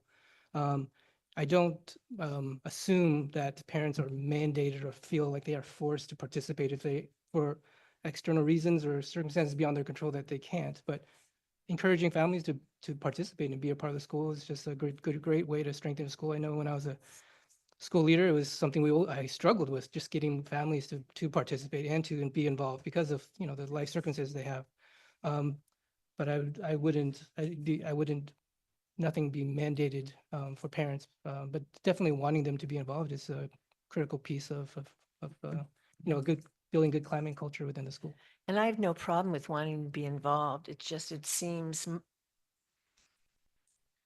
maybe the intent is not that way, but it came across to me as mandatory. And I'm wondering, for those families that can't, what kind of pressure is going to play on them? Are they going to miss stuff because they can't go to these meetings? Will there be translation at these meetings? Will there be childcare at these meetings? And if families just can't make it, how are they going to be kept apprised of what's going on? I totally agree. Having parents involved in the community is excellent. I guess maybe it was just the way it was worded. I just got the sense that, these are the meetings you're expected to attend. If you can't attend, are you going to get a newsletter that talks about what went on? What are these meetings every 2 weeks? I want to, so the meetings that happen every 2 weeks are for the classroom coordinators, or like the room parent volunteer. The parent meetings, the class meetings are held 2 times a year, one in fall and one in winter. So I think maybe we can update the language to say twice a year for the family meetings, and clarify that the other ones are for the room parent volunteers into the charter. Yeah, That was definitely not clear. okay. Yep, we can change that. And on the family thing, like, I was confused of what is the family handbook, because it says attached separately, but I don't really see it anywhere. And so much of what's in here does feel like a family handbook. So I don't know if there are page numbers that are actually the family handbook, or if I'm missing it. Because page 100, The appendix. right, it says Appendix C Family Handbook attached separately, but there aren't separate attachments, and it doesn't appear to be at the end of the document. But there's so much about family stuff that I wasn't sure if it is put in, like, I'm not saying it's not there, but I don't also see it explicitly there. It was a separate document, and it looks like we may have left it off the attachment.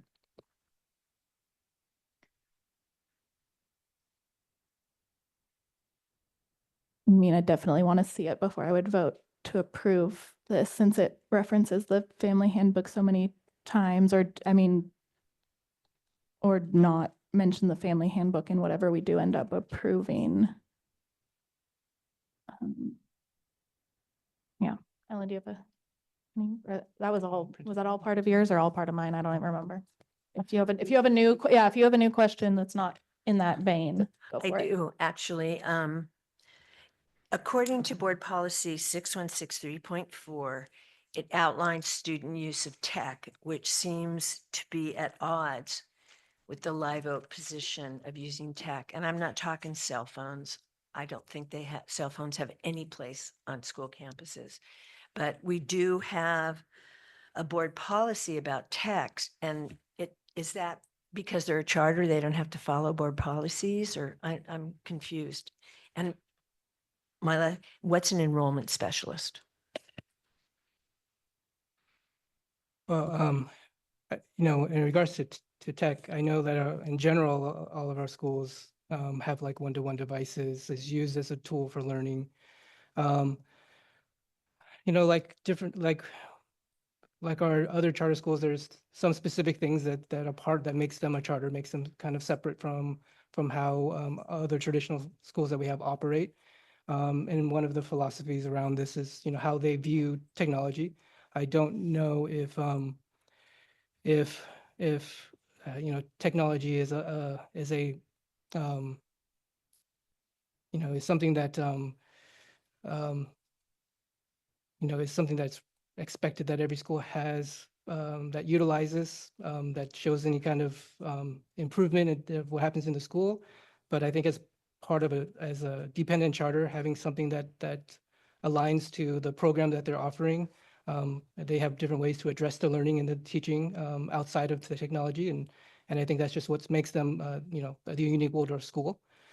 So I can look at, not familiar with our technology policy or how that's supposed to be utilized in our school systems. But I know that, like right now we're going through a cell phone change policy. So I don't believe that it hinders students if they have less use of technology, because it's just a part of the approach to teaching and learning that makes them unique, and that as a dependent charter school, fosters that culture that they're trying to create. Much like, PAX has music as it built into their charter and things that we would want to make sure that is a part of their experience because it's specifically built in there.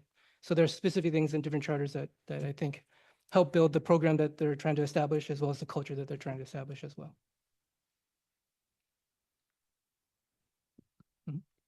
Yeah. On the family handbook, it did come to us as a sample with the expectation that it would come at a later date for board approval. It still needs to be worked out. So it would Okay. need to be board approved Separate. So is that separately. Sorry. So do we need to specify that when we pass? Because it's part of it says that it's an appendix in the charter, so we would need to then amend that it will come later. Yes, will be added to the appendix once approved by the board. And it's just a sample, so it's not the one that would be approved by the board. That would come later once it's approved. Once the petition is approved. So there'll be opportunity to sample. give input Feedback on the then handbook, on the correct. family handbook once it Yes. comes later. Okay, It will come for an action. okay. And I think there was like a second part to your question and now I'm blanking on what it. Yeah, I want to know what an enrollment specialist is, what they do. Specialists.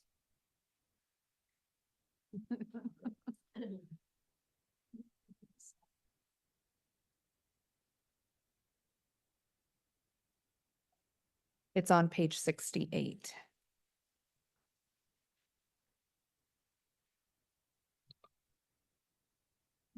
So a lot of these positions that are written in here and discussed are whereas as currently in Live Oak, they're independent positions as they operate just as a single entity.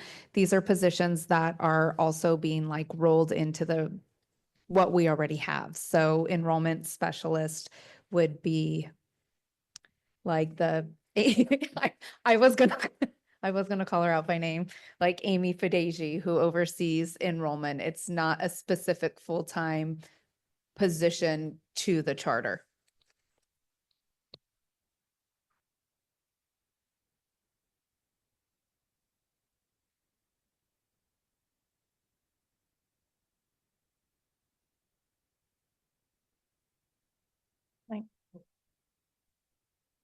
She who shall not be named, be their enrollment specialist, whatever that is, or would they use their charter funds to hire somebody or? So it's my understanding that the plan is that as a PCS school, Amy would also oversee the enrollment, especially because we really enroll as a district, in the district of choice.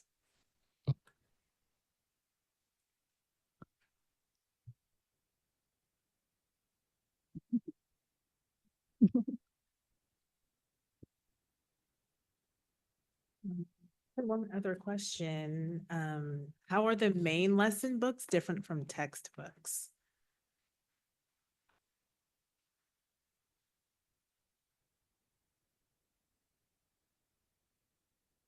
Yeah. You're saying as in regards to the instructional materials, they're, Mm-hmm. Are they still using textbooks? Because I just saw a lot of mention to the main lesson books. um, And is that what they're teaching off of? It sounds like, or is that what they're creating?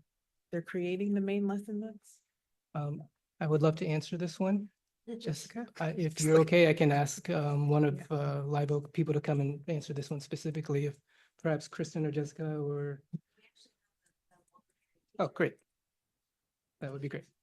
Yeah, please.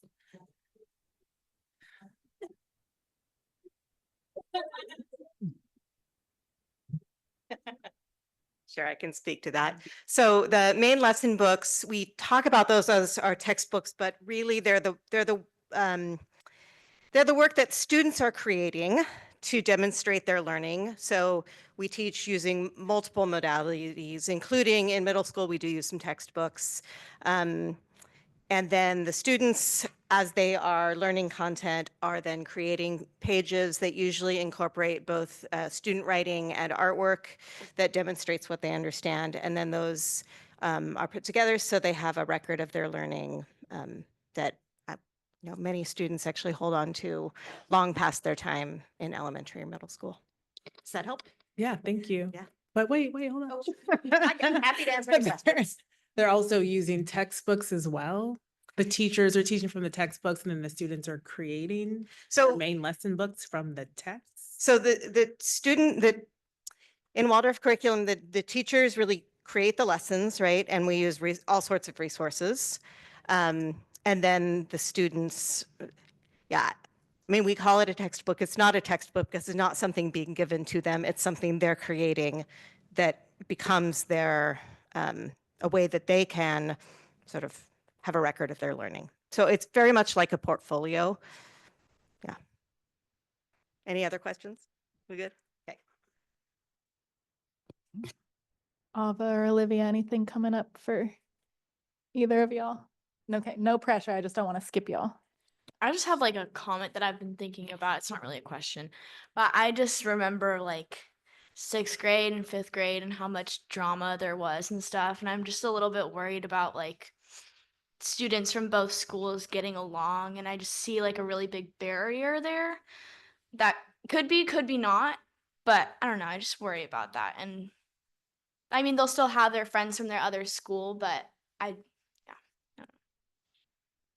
Yeah, on that note, I know that when we were talking about this months ago, we had talked about keeping 4th, 5th, and 6th at Valley Vista so that those kiddos could finish as Valley Vista students. But I know that enrollment has also changed a lot in the past few months. So what does that look like? I know we can't totally see the future, but is that still a possibility, a reality, or not?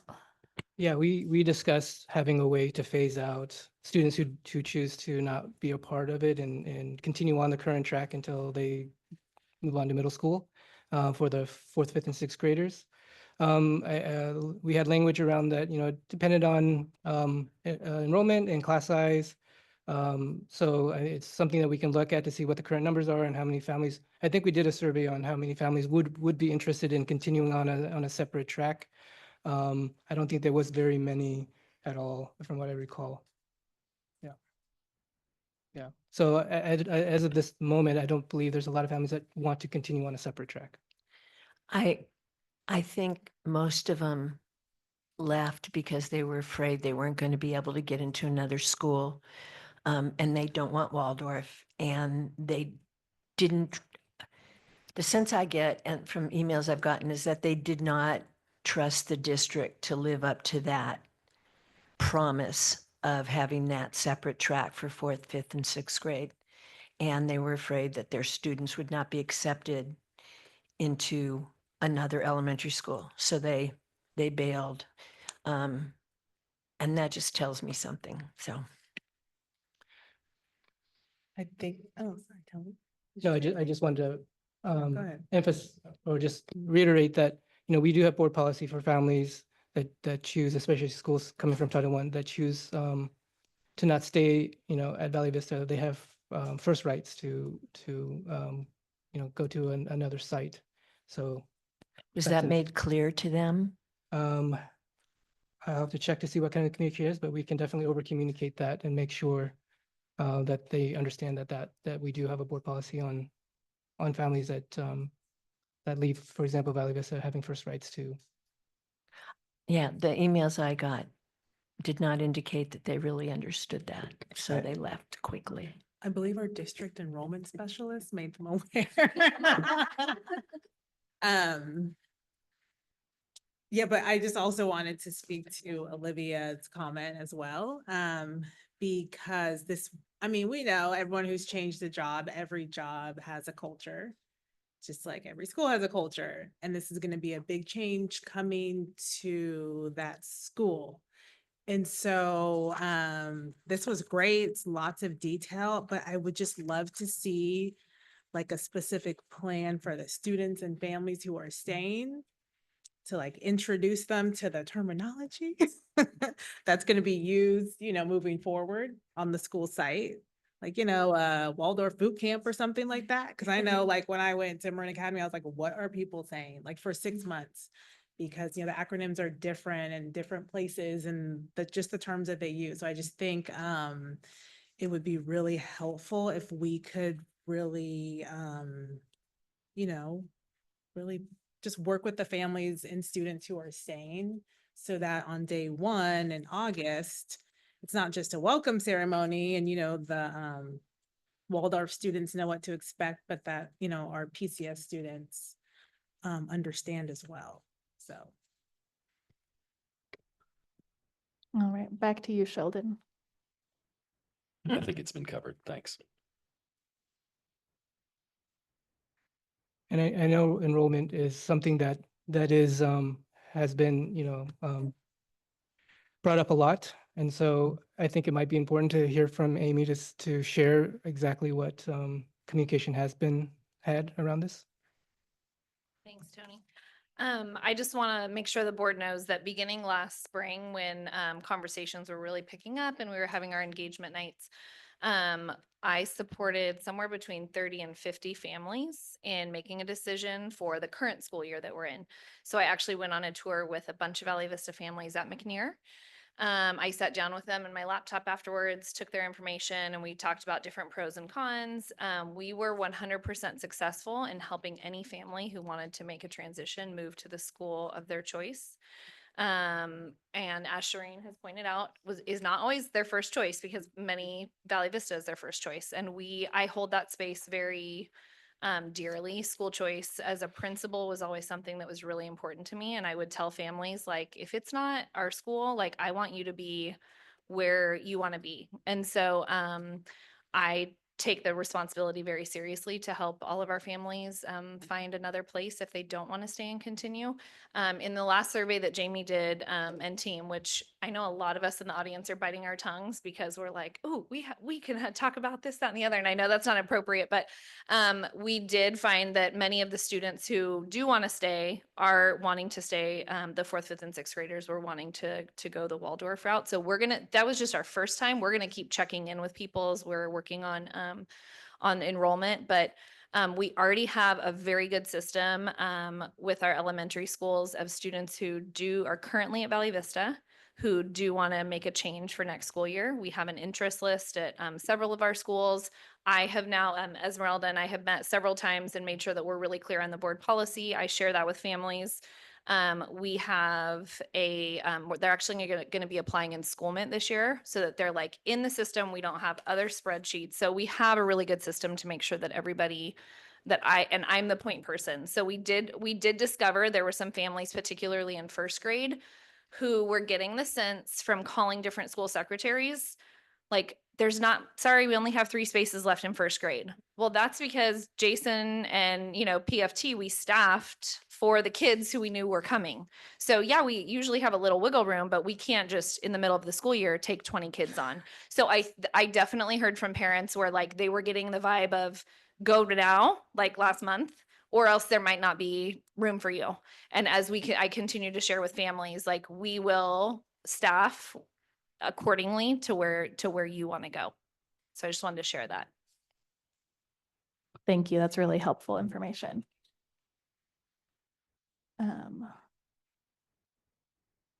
Okay, I think it's my turn, but I don't think I have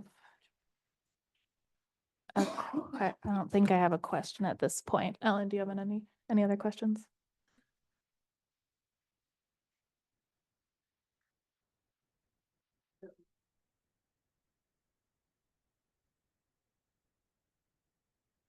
Okay. Does anyone else have any other questions? So I think I was taking notes. There's at least 2 modifications that I heard people say they would like to amend. And I think Tony has a couple more. So how would you like to handle this, Madam Chair? Let's have someone introduce Tony's edits as one motion to amend, vote on that, and then tackle the next 2 that you've identified, because I think you're right. Okay, yeah, can you make a motion, Maddie? I move to amend the charter petition in these areas. Charter advisory, page 60. The faculty selects the faculty representatives, comma. How do I do this? And then it originally said who must be with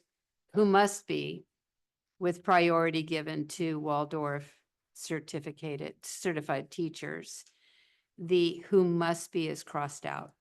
So it goes, the faculty selects the faculty representatives with priority given to Waldorf certified teachers, the parents, guardians, and the rest is the same. All right, so let's leave that one as it is right now, and then do I have a second on that move to amend?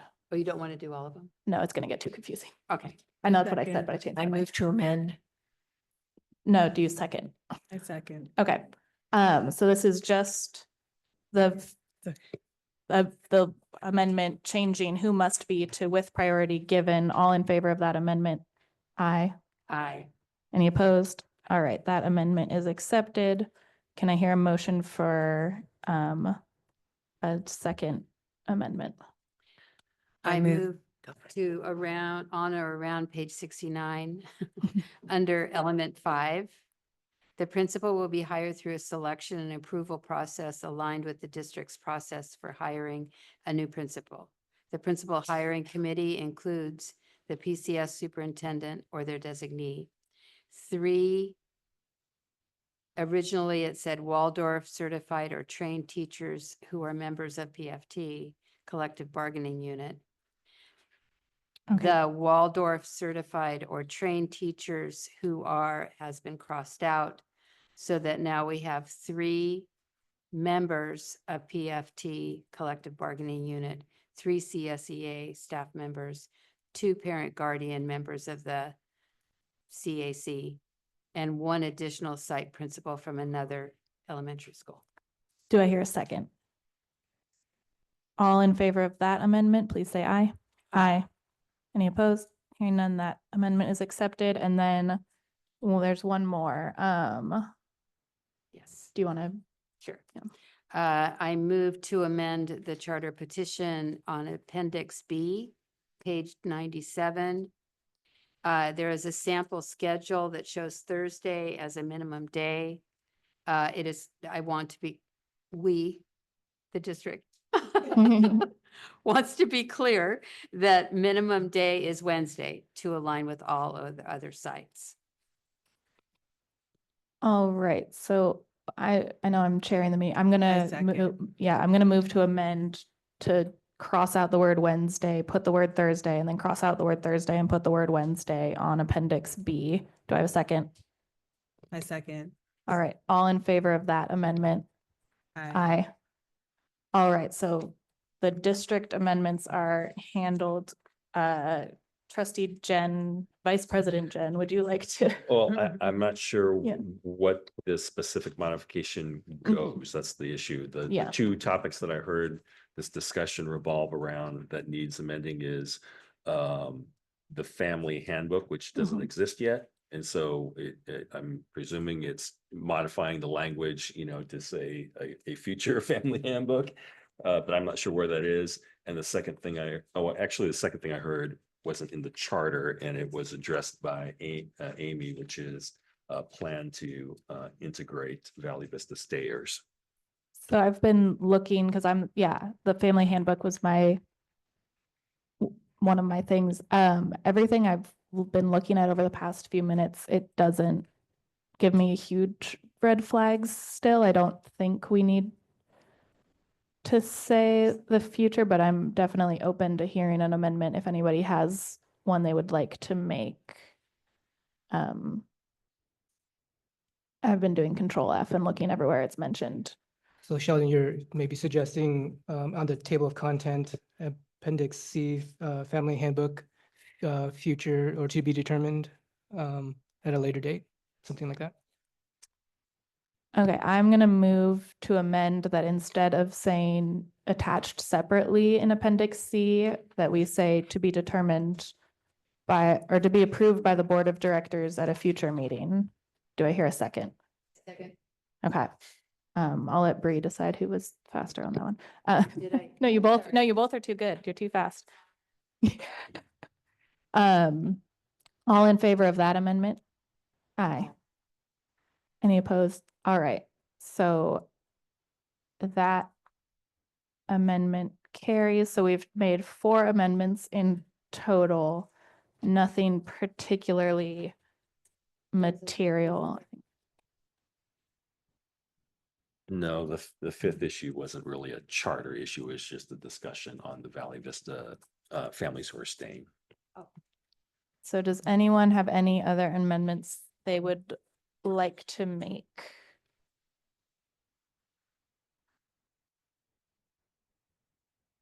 All right. Hearing none, any last questions about the charter petition that will inform your ability to make a vote on this resolution and petition? Not a question, but maybe a comment. Yeah. Just acknowledging that, this is a charter petition. The reason why we have charter structures in this state is to meet differentiated demand. And, that's a fancy way of saying when there's a group of parents in the community who have an idea for meeting their educational needs in a way that's a little bit different than what the state prescribes, that there's an opportunity for them to do so. That's why we have dual immersion at McDowell, which, we're teaching kindergartners in Spanish, which technically violates some ed code, except for the fact that it's a charter. And, my kids went through a dual immersion in town. And we had to sign a thing as a parent acknowledging that, and it worked out great. What we have here is, and I want to compare it to an earlier experience we had with Magnolia, which, was also differentiated demand. But the big difference here is we have an existing community of parents who are experienced in this and are coming to us with something that's working already. And it's 300 families plus. That's different than what Magnolia was, which was just like an idea that was cooking. So to me, I feel like, there may be some edits that, would have to happen at a later date in the charter, but I feel like it's ready to roll. And so I just encourage us to approve. Sheldon, it's interesting that you brought up dual immersion because at McDowell, there's dual immersion and then there's not. So families had a choice. And you didn't see families bailing like we've seen. So to me, that's the difference is kind of the lack of choice.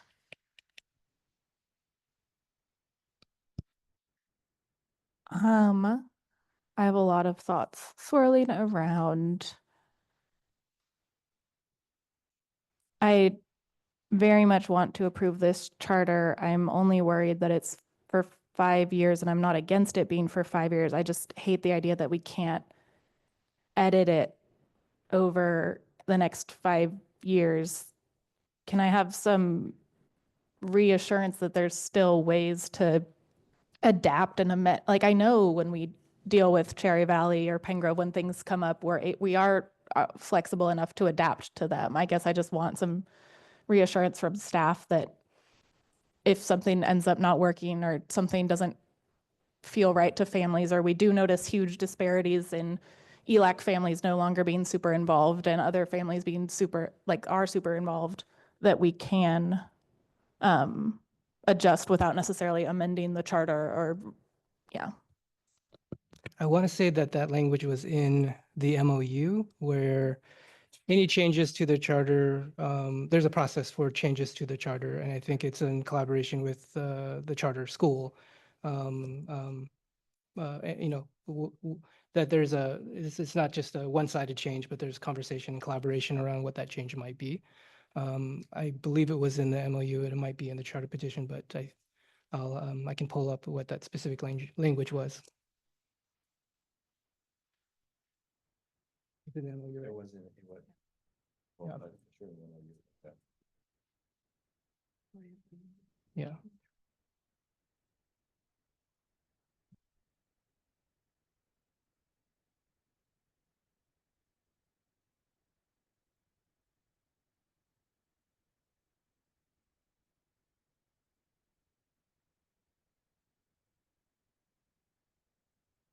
I have the same concern that Caitlin does. If something comes up or we start getting letters from the community about something, I would like to be able to address that and not wait 5 years to fix something. Yeah, I think we'll look for that particular language. I mean, I can say that, as a district, this is our charter school, and we want to ensure, like all of our schools, success, and to do everything we can to work with our communities and our staff to ensure that whatever programs we offer to our community and the diverse options that they have, that they're successful and that they're valuable and that they're meaningful for our community. So it doesn't. So if things aren't working, there's a process for which we can address them. Hopefully we can address them, at the site level. But at the same time, just know that, like we wouldn't want to bring something on that we couldn't successfully ensure is successful. So because ultimately it is our responsibility as the overseer of all of our schools to ensure all of our schools can be successful and have mechanisms in place to support when things aren't going in the right direction. And yeah, and All right, I wanted to clarify, I misspoke. The 5 years is for the charter school renewal. State law does allow for material revisions approved by the board to go back. So the Okay, cool. material and Yeah. the renewal, two different things. I Got it. apologize. No, that's, very, Yeah. very helpful. Yeah. I know, I was like, I know, there's no. Is that at any time? Right? With, yes.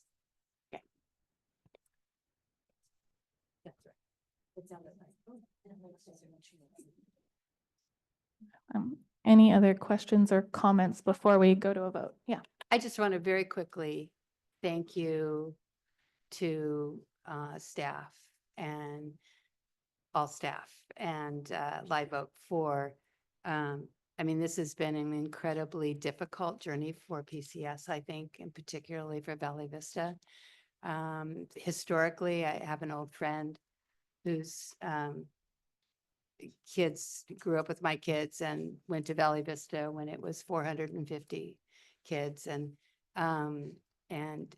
it's just been a jolt to the whole community. And I just want to acknowledge that I know everybody's worked really hard and it's emotional for everybody.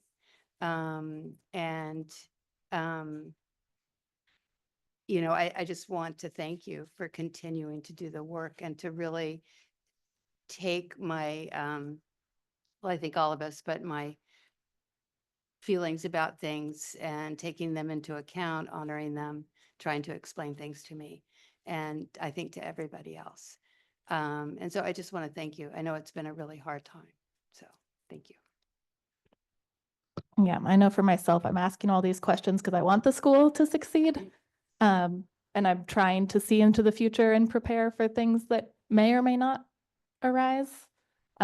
If I were interested in voting no, I would be sitting back with my arms crossed and not entertaining any of this. And I think I can definitely say for all of us, we very much appreciate from hearing from people on all sides of this. Everyone wants what is best for our students and for our staff and our families. And having a vacant shuttered campus, even for a year, wouldn't be good for our community or our families. And I'm excited by a lot of things about this new charter school. I'm really excited to see how people will come together to name it and establish a new culture that brings the best parts of both cultures, because both schools are amazing in so many ways. Yeah.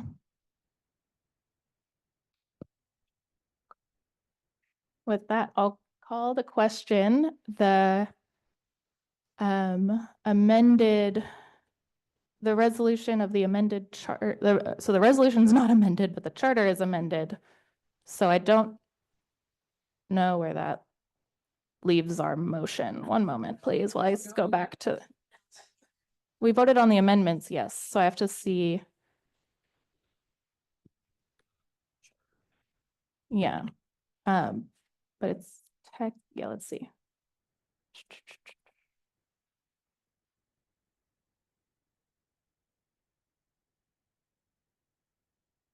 I think to be safe, we should do the resolution and the amended charter petition.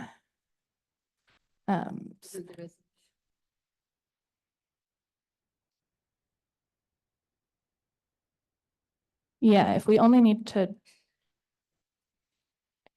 Yeah, we only need to, but I think to be safe, we should also approve the charters as amended. Yeah? The charter petition. Okay. Resolution. And the chart, okay. I need a motion for the resolution first, please. I move to approve, wait, sorry, which one first? The resolution. Oh, okay. I move to approve resolution 2425-24. I second. All right, I'll do a roll call vote. Trustee Cloud. Aye. Trustee Jen. Aye. Trustee Pon. Aye. Trustee Webster. And I vote aye, so the resolution passes. And then can I have a motion to accept the charter petition as amended? I move to approve the charter petition as amended. Second. All right, I will do another roll call vote. Trustee Cloud. Aye. Trustee Jen. Aye. Trustee Pon. Aye. Trustee Webster. And I vote aye, so the charter petition is approved. And with that, I'd like to give us a 5-minute break.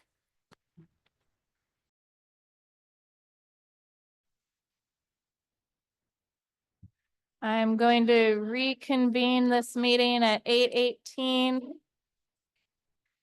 All right, so moving on to the CTE Television Network Student Television Network Conference. Can I hear a motion? I move to approve the student field trip to Florida. A second.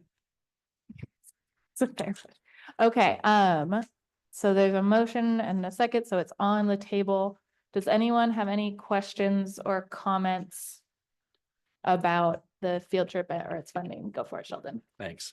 I understand that this field trip is being funded by our grant, our CTE grant, which is, I think, it's great because I don't think I would feel comfortable approving this amount for a field trip through general funds.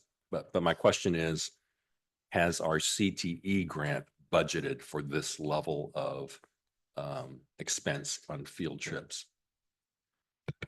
Talking to our CTE coordinator, who went through the process of looking, he gave assurances that there's sufficient funds to support this particular trip. And I think as we move forward, how we can expand these opportunities K-12. I mean, essentially, we're offering it down to seventh grade as well. And I know, really it's two issues around, this issue around providing these students these opportunities, which seems like a great opportunity. And then the broader issue of, the other schools that have to fundraise or get boosters to support a lot of their field trips. And we did an analysis of all of the field trips. Well, the typical field trips that we approve every year, the ones that require donations and boosters. Things like sixth grade overnight field trips, outdoor education, Westminster Woods outdoor education, all those things that typically the board approves. That total that families have had to fundraise is about around $160,000. So across our district, yeah, the ones that are typically generally they do every year. Correct. Yeah, overnight field. These are overnight field trips. Knowing that number, that gives us kind of an idea of what we can do to explore ways to support it so the families don't feel like they're obligated to do that. And Amanda and I will work on how we can find opportunities, whether it's through grants or whether it's through supplemental, whether it's through CTIG, ways that we can potentially alleviate these burdens from our families now that we kind of have an idea of how much we are approving every year.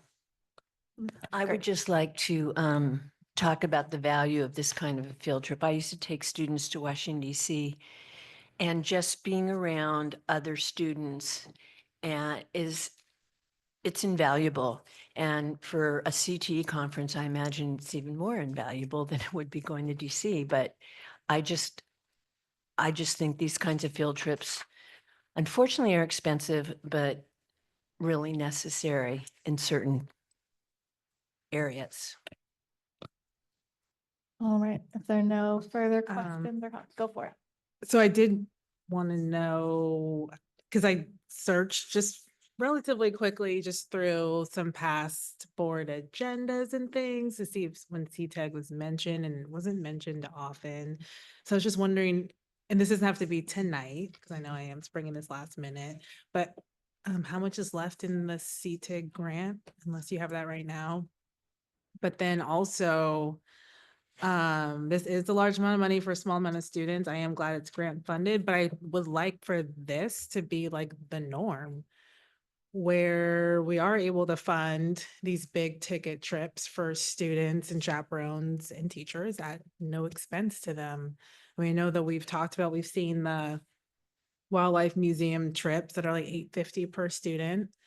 And they're doing a ton of fundraising to cover the now 60% of students who need scholarships for those. I would love to even see us do this even further and provide opportunities for other groups as well to have theirs fully funded. So.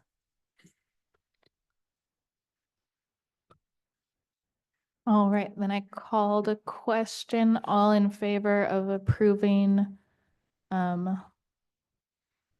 these, I don't even know what it got, like the students going to the conference? Television Network Conference. No, I know, I can read it. We're not approving the conference existing though.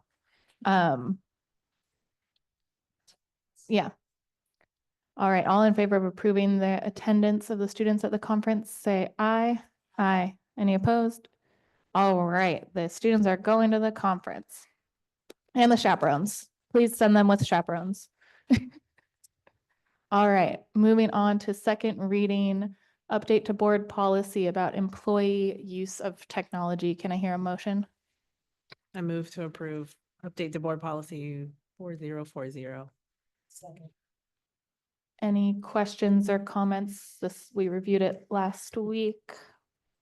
Anyone have anything?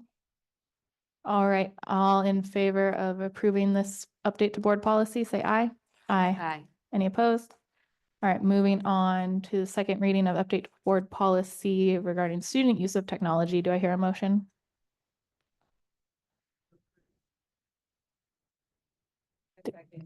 All right, any questions or comments on this board policy that we also reviewed last week? Hearing none, I'll call the question. All in favor? Aye. Any opposed? Hearing none, that update to board policy passes. Moving on to new course proposals. Again, this is a second reading of ones we looked over last week. Move Is to this less than, oh, sorry, I need a motion, yeah. I move to approve the new course proposals. I second. All right, is this less than, I feel like we had 4 last week. Am I going insane? Okay, they were just, okay. Yeah, that was the second reading of those. Correct. And this, okay. There's a lot, it's, yeah. I have, Yeah, go for it. I have an informational question. I always thought that, that CTEs were 3 years, the third year being the capstone, and this one is 2 years. So is there any kind of rules about that or? Yeah, so CT pathways can be 3 years or 2 years. It can just be a concentrator and a capstone. Doesn't necessarily have to be an intro concentrator or capstone. All right, I'll call the question. All in favor of approving these new course proposals? Aye. Any opposed? All right, the new course proposals are approved. Moving on to discussion and information. We don't need a motion. Jason, can you tell us about the results from the community survey on budget cuts? I can. Do you want to put up? Yeah, let's do it. Dave, can you get that up for us? The attachment in the discussion. It's on the agenda. It's under discussion, under human resources, the results from community survey.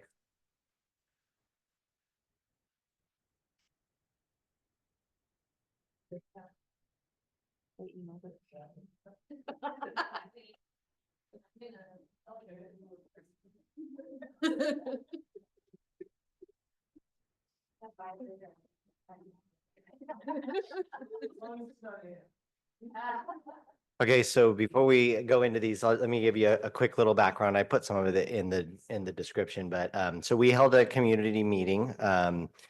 We have the budget advisory is one track. We have a budget advisory that Amanda runs. On another track, I had worked with superintendent and cabinet to have like a community engagement track that wasn't specifically about budgets and like what are the numbers and what are we going to cut, but focus on what are the things that are important to us as a community, like what are the, as we're considering things to cut, like what are the things that are most important and our priorities, and we anchored that in the board, some of the goals that we had in our LCAP. And so we met on November 14th. And there were themes that came up. So we had probably about, I want to say maybe about 25 people. We ended up with 4 different tables of groups.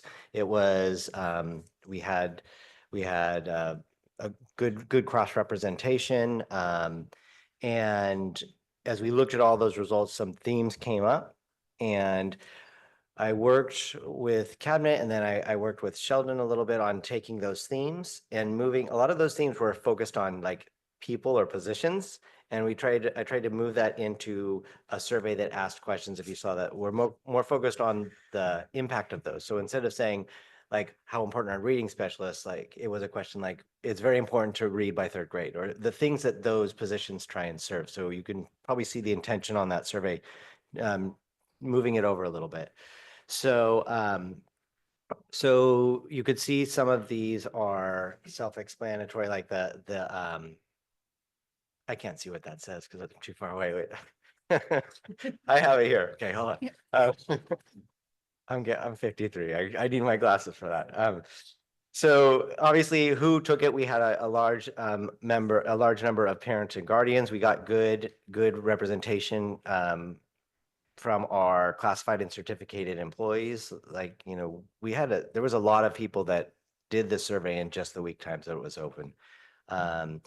We saw that we had a fair amount of it was almost pretty representative. Like we had a third and a third of our different levels for terms of what levels do they teach or do they have children at. And then you really get into the meat of it with question 3, which was the most important 4 priorities for the district. And you know, we wanted to just provide this for you as you prepare. We're going to be going in January, like just to give you some information. Here's what were the most important things according to our community. And there are various levels. Obviously, the things that jumped out to me was the top 4, the mental health, the school safety and emergency preparedness, having students be able to read by 3rd grade, and then we had supporting students with disabilities. So there were other ones that had equal, you know, had some high marks, but those were the 4 that jumped out to me. And the intention on this, we did get a lot of open responses, but they also had a lot of information that I wasn't about to put in a board report because they mentioned individuals. So that's going to take a long time to go through, and they will be able to share that with you. My goal is to get you something from that for when we as we come back into the new year. But we really wanted you to have this information to help you as you help make decisions around any budget cuts.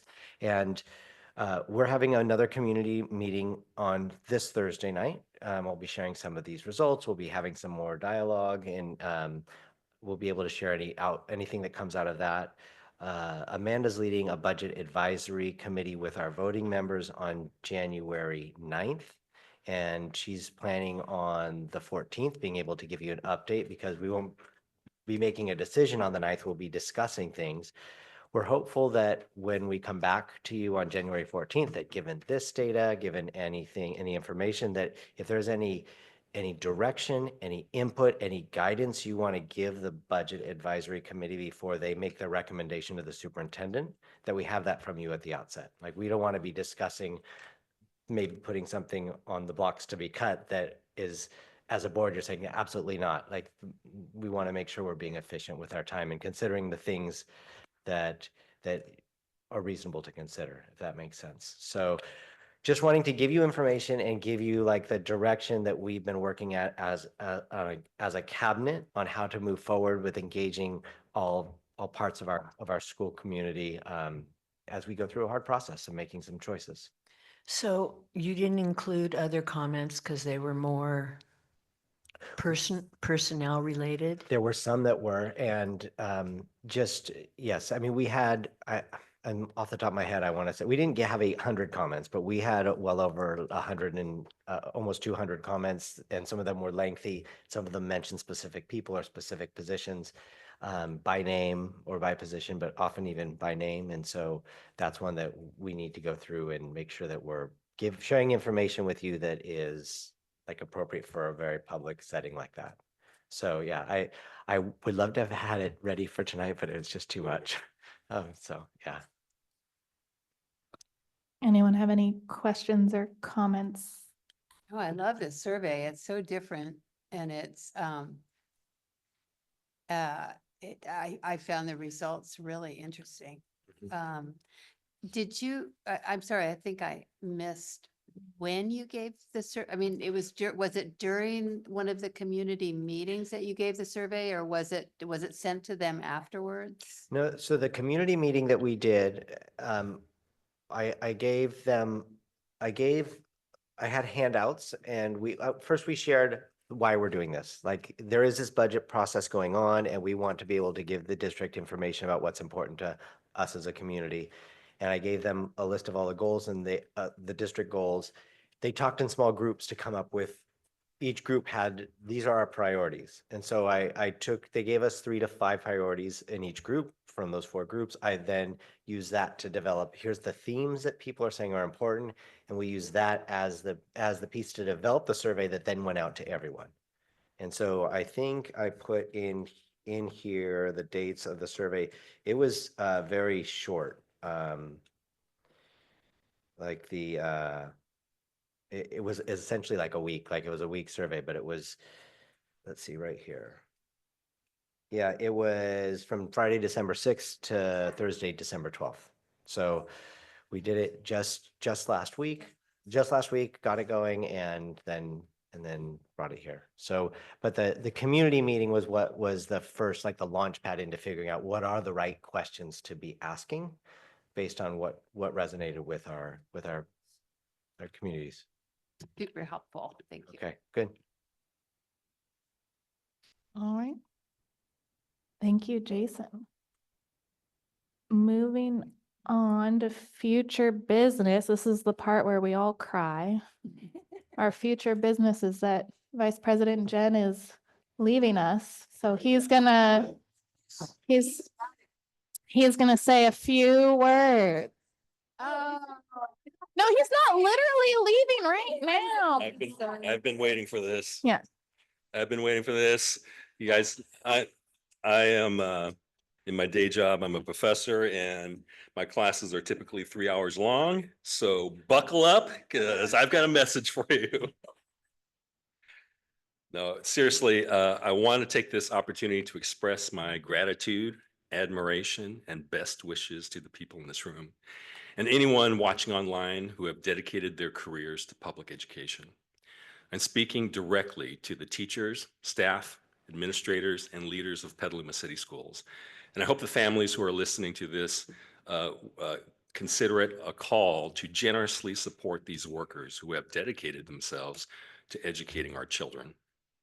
Our daily work in PCS is a never-ending series of cycles, activities, emergencies, celebrations, crises, negotiations, all coming at a pace that rarely gives us the opportunities to reflect on the long-term direction of our district and how it serves Petaluma across generations. And this setting will become even more challenging in coming years with declining enrollment, budgetary stressors, and a political leadership at the national level that looks very skeptically at public education. This can lead to our demoralization and burnout if we are not intentional about our motives. So it's important to me to pause, lift our chins above the daily demands of our labor, and see how far we've come, where we're going, and recognize our own contributions to that trajectory. We tend to look at our work in public education on the scale of periods, like subjects, days, academic terms, or even years, when progress can seem agonizingly slow or even absent. Think of the complex issues we have slowly grappled with over recent years: returning to in-person instruction, advancing dual immersion instruction, electrifying our transportation fleet, building out our solar energy and microgrid capacities, and even moving toward a 7 periods high school schedule. Instead, I encourage us to occasionally consider our work from the scale of your career or generations, when the work you do now is an extension of past educators' work that brought us to now, and connected to future educators' work in a setting that we are only imagining now. From that perspective, it becomes very evident that to work in public education is an act of hope. It is pressing forward with minute changes in the present, knowing that those minor changes accumulate to alternative futures for the next generation of students. Let me explain what I mean. I lost my mother this summer and my father 11 years ago. So lately, I've been thinking a lot about the arc of my family's history, from my parents and their parents in China, to me and my siblings in the United States, to our children and their lives ahead of them. hoping that each generation manifests and extends the dreams of the generations before them. My parents immigrated from China in 1955 following the Communist Revolution and first settled in San Antonio, Texas, which was a segregated city at that time. They witnessed and lived the literal divisions in a city between black and white, often feeling uncomfortable about not being in either group. They recognized that if their unborn children were to have a better chance at integrating into the US, they should have American names to make it easier on the dominant culture to accept them as part of their community. So my parents, being completely unfamiliar with American names, asked their neighbors to give them a list of names, from which they chose mine and my brother's. My parents always called us by our Chinese names, but our birth certificates record our American names. Even our family name, Jen, was given to us by an immigration officer who mispronounced our Chinese name with the Mandarin reading and proceeded to phonetically spell our family name accordingly. The actual Cantonese pronunciation of our family name is Yan. But later, when my parents finally saved enough money from washing dishes and cleaning homes to consider investing in their own business, no commercial bank would give them a loan. And they were unaware of any government loan programs that they might be eligible for. So they resorted to the Chinese underground market to help fund their startup restaurant. This feeling of separateness from community and isolation is common among all minoritized populations, not just immigrants.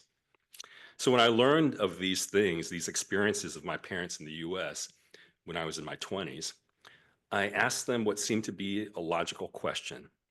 Why didn't you immigrate to Hong Kong? The city-state was a colony of the United Kingdom at that time, and my father could have pursued his dream of being a lawyer, and my mother could have pursued her career as a teacher. Their answer stunned me. They said, despite the flaws in America, they saw a promising trajectory there for their unborn children. They knew their contribution to it would be slow and difficult, with no English language skills or social capital to navigate the systems of their adopted country. But they saw hope in what this country was becoming and what their children could become there. And so they acted on that hope, not just for themselves at that time, but for the next generations of their family that they planned to start in the United States. It was an intergenerational hope that they knew they might not experience themselves, but expected for their children. Real progress moves on that timeline. This is well understood by advocates as well as academics who study social change. Change is slow, but the good news is that on the temporal scale of generations, it almost always moves in a positive direction. Martin Luther King expressed this when he said, "The arc of the moral universe is long, but it bends towards justice." In his own lifetime, he wasn't able to see much of that progress in social justice that he fought for. But from our perspective, in this generation now, it's obvious how he contributed to that nation's trajectory. Danielle Allen also exemplifies this historical perspective on progress. She's a Harvard political theorist and a MacArthur Genius Fellow who published a beautiful article in 2020 called "The Flawed Genius of Our Constitution." And in it, she, a Black woman, explained why she loves this country and its Constitution, despite the fact that the document counts her own great-great-grandfather as only 3/5 of a person. Her reason is because the Constitution expected the country to change, to evolve, and to improve, and not to remain the same country the founders established. She wrote, "The framers don't own the version we live by today. We do. The document is our responsibility now." The document allows every generation of Americans to hope for an even better country and to act on that hope. Danielle Allen shares that hope, a hope for this country, for what this country will become and how it will live up to its ideals for justice and equality. This country's history is filled with these historical arcs that bend towards justice. For example, at the founding of this country, voting was restricted to white male adult landowners. But over the centuries, that fundamental democratic right has only been expanded to include more and more segments of our community. To Black men in 1870, to women in 1920, Native Americans in 1924, Asian Americans in 1952, English illiterate and language minorities in 1965, and 18-year-olds in 1971. Or take our public schools as another example. The first public schools in California were established in the 1850s, but really, truly weren't open to the public. They explicitly excluded Black, Asian, and Native American children. But even before that century is over, separate but equal schools were established for Black students. And about 70 years later, racially integrated schools would come. And even undocumented children's right to public education would be reaffirmed and upheld by federal court in 1997. In our little corner of the world and period in history, we see evidence of this ourselves. I still get goosebumps when I think about that board meeting we had about 4 or 5 years ago, when several of our own high school students came to this room and demanded that we diversify our narrative, that we expand the readings in our curricula to include stories of people and identities that reflect the diversity of Petaluma and the country, that students and staff read books and stories of varied histories and experiences so we might develop our empathy for others. These were mostly seniors advocating for this, knowing full well that they would not see the outcomes of their advocacy. But they did it for the students who would follow them. They hoped for a better education for their younger peers, and they acted on that hope. And so did the adults. At last month's board meetings, we read the proposals for 3 new courses that would explicitly explore the experiences of minoritized populations as students study literature, history, and ethnic studies. Next year's high school students will benefit from the hopes of students and staff who advocated for this years ago without having experienced the benefits themselves. Progress is slow for sure, but consistently bending towards justice, toward the expansion of rights and the expansion of our circle of community. And this is why I claimed at the start of these remarks that working in public education is fundamentally an act of hope. You all will continue to serve students that we have right now in our classrooms, and I know you will continue to do so with all your heart and energy. At the same time, I encourage you to regularly think about what Petaluma City Schools will be for the children of our current students. How much better will it be? In what ways will it be better? That vision that you have in your mind is your hope for public education in general and Petaluma schools specifically. So now you have to ask yourself, what are the actions to take today that put us on a path of realizing that hope? I deeply thank you for the privilege of working with you in service to our students. It has been my honor to do so. And as a community member, I will continue to support this wonderful team at Petaluma City Schools. Thank you.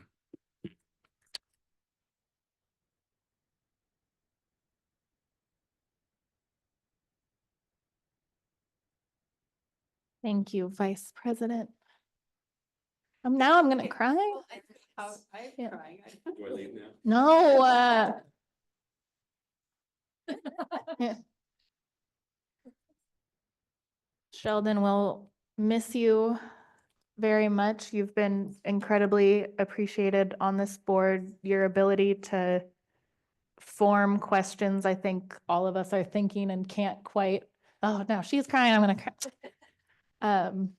Just, yeah, thoughtful questions, ability to get us back on track and really get to the meat of the matter, or the tofu of the matter. I'm vegetarian. The way that you always take everything incredibly seriously, but it still bring levity and humor and hope. Thank you. Let's just frame that like up under this, Amy. Teaching is fundamentally an act of hope. That be like our, make sure you cite Dr. Jen too when it goes up.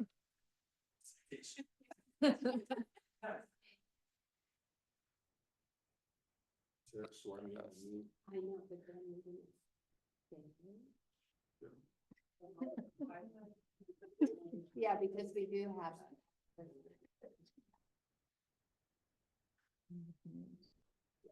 All right. If no one else has comments right now, there is something later on the agenda as well, but we wanted to give Sheldon a chance to say his piece. Wonderful piece. Yes, SF State was smart to hire him and make him an assistant dean. Moving on to organizational meeting, we are going to move to do our oath of office for our new board members. So I don't know, Tony, are you doing this part? Good.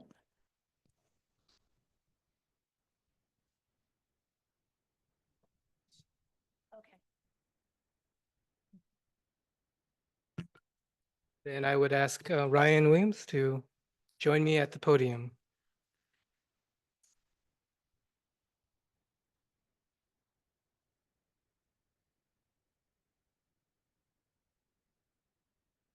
Right, under the government section 1360 and Article 20 of the state constitution, by the power vested in me from the state of California and the full PCS Board of Education, please raise your right hand and repeat after me.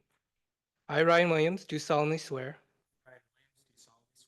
that I will support and defend the Constitution of the United States and the Constitution of the state of California against all enemies, foreign and domestic, that I will bear true faith and allegiance to the Constitution of the United States and the Constitution of the state of California, that I take this obligation freely without any mental reservation or purpose of evasion, and that I will well and faithfully discharge the duties upon which I am about to enter. The duties I'm about to. Duties upon which I am about to enter. Duties upon which to enter. Congratulations, Board Member William.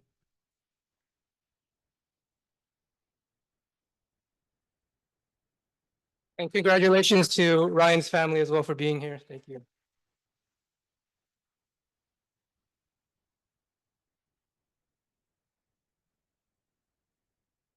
Yeah, we gotta do a little, yeah. All right, and Miss Ellen Webster.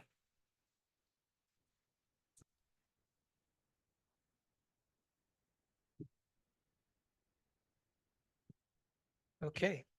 Under Government Section 1360, Article 20 of the State of Constitution, by the power vested in me from the state of California and the full PCS Board of Education.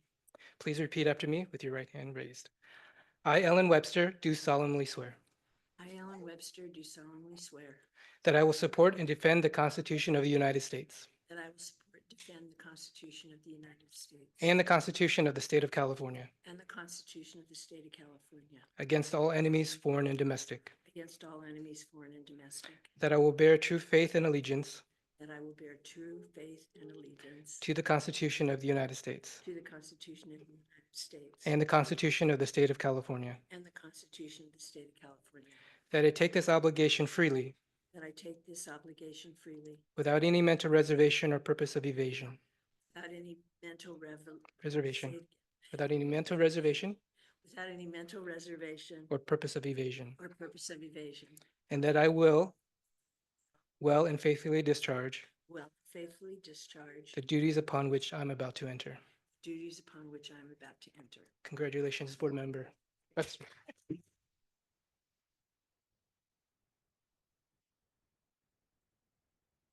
All right. I like having 6 of us up here. Can we just, an even number wouldn't be good, but it feels nice right now. Moving on to nomination and election of board officers. So from here on out, Sheldon, you don't vote, but moving on to nomination and election of board president. Do I hear a nomination? I nominate Caitlin Quinn. I reject that nomination. So then what do? We have to second the rejection? No, nope. Secondly, what do we? You reject? I reject the nomination for board president. Yes. Okay. I nominate Madeline Riley Cloud as board president. I second that nomination. All right. I am accepting. And she's really nom- excited about it too. I accept the nomination for president. All right, all in favor of Madeline Leota Riley Cloud as board president, please say aye. Aye. Aye. Any opposed? All right, we have elected Maddie Cloud as our board president, but for continuity, I think I'm going to keep running this meeting unless you're dying to. No. Okay. All right, moving on to nomination and election of the board clerk / vice president. I nominate Caitlin Quinn for vice president, board clerk. I second. I accept that nomination. All in favor? Aye. Aye. Any opposed? All right, I will be board clerk and vice president. Yay. Moving on to appointment of the superintendent to secretary. We do this every time except Luann's not here and we're appointing her, so we don't get to ask if she consents or not. We're just gonna do it. I don't think she has a choice. Yeah. Yeah. I move to appoint the superintendent and or acting superintendents to board secretary. I second. All in favor, please say aye. Aye. Any opposed? All right, congratulations. Really, Bree. You get to. Thank you, Bree.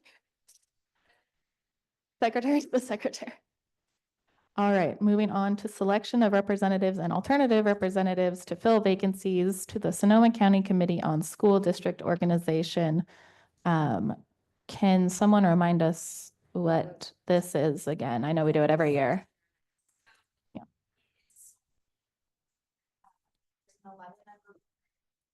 Is selected will receive the absentee ballot once a year to elect the 11-member board.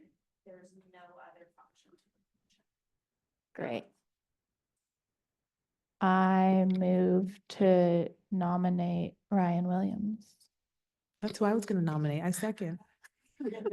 I accept. All right, all in favor? Aye. And then do we need alternatives really or no? Cool. Congratulations, Ryan, on your first assignment as board member. Moving on to selection of board meeting dates. Did everyone review? I mean, this is for this year, so I don't think any of them really changed. Cool, okay. I wasn't sure if it was like a test for us. Yeah, perfect. Any questions or comments about the dates? It's totally fine for a board member to miss a meeting or two. We just ask if you know that you communicate, just so that we always make sure we have quorum and don't disappoint the public. But I don't think we've ever had a meeting where it's only been even 3 of us. I think there's always been at least 4. So you're allowed to get sick. You're allowed to even go on vacation. You're allowed to go to Antarctica as long as you don't fall and break your freaking arm again. Yeah, you're not supposed to break bones. You're not supposed to break anything. All right. She's risking it all. Our board president is risking it all. Okay, all in favor of the proposed board meeting dates, please say aye. Aye. Oh, did I have it? No, we need a motion. We can't just do that. I need a motion. I move to approve the selection of board meeting dates. Second. All right, now all in favor of the board meeting Aye. dates? Aye. All right, so moving on to recognition of board members, we have a resolution commending Sheldon, is it Yon? Jen, okay, I was like, okay. Well, trustee / vice president Jen for his service as a trustee for Petaluma City Schools. Does anyone think they can read it into the record without crying? Okay. Well, you can also cry if you do. Thank you. That's fine, yeah. Whereas Sheldon Jen has served as a trustee. I believe we need a motion before. Oh, Yeah. See, I'm just, yeah. Can I have a motion? I move to approve resolution 2425-23. All right, now that it's on the table, please. read it. Whereas Sheldon Jen has served as a trustee of Petaluma City Schools since he was originally appointed to the position in 2019 and has performed his duties in an exemplary manner. And whereas Sheldon Jen has been a champion for equity, access, and student achievement both in and out of the classroom. And whereas Sheldon Jen has been instrumental in the development of the Petaluma Promise with Sonoma State University, guaranteeing admissions to Petaluma students, as well as ensuring all students are taking an A through G aligned course sequence. Whereas Sheldon Jen always takes a unique approach to looking into the institutional barriers that negatively influence student learning and has championed PCS's ethnic studies graduation requirements.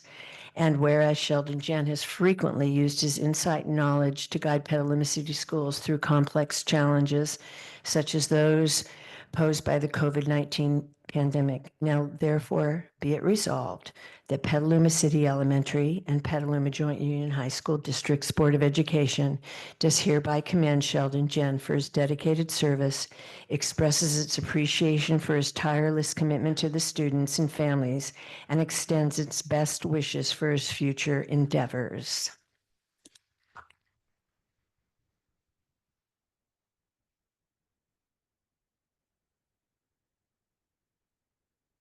Anyone have any comment? Yes. Good, let's go, bring on the tears.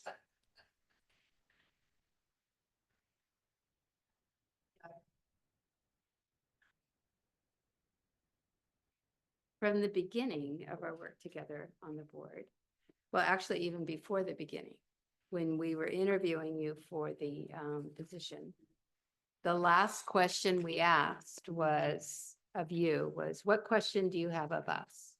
And you asked us, what book are you reading? And it was like, whoa, this guy's different. And it was wonderful. We had this whole conversation about books. It was wonderful. So from the beginning, I have said to many people that I wanted your brain. I love the way you think about complex issues. I love the way that you can distill these complex things into understandable chunks and devise the right insightful question or comment that goes to the heart of the matter. And I always really appreciate that. And I admire it tremendously. It has been a privilege to work with you over these 5 years. Too much to be said right now.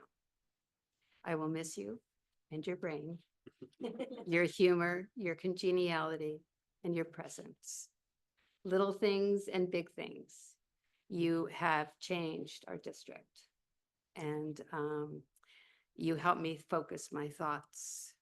And you always have student success as your focus. Thank you. Well said. I second that. Thank you.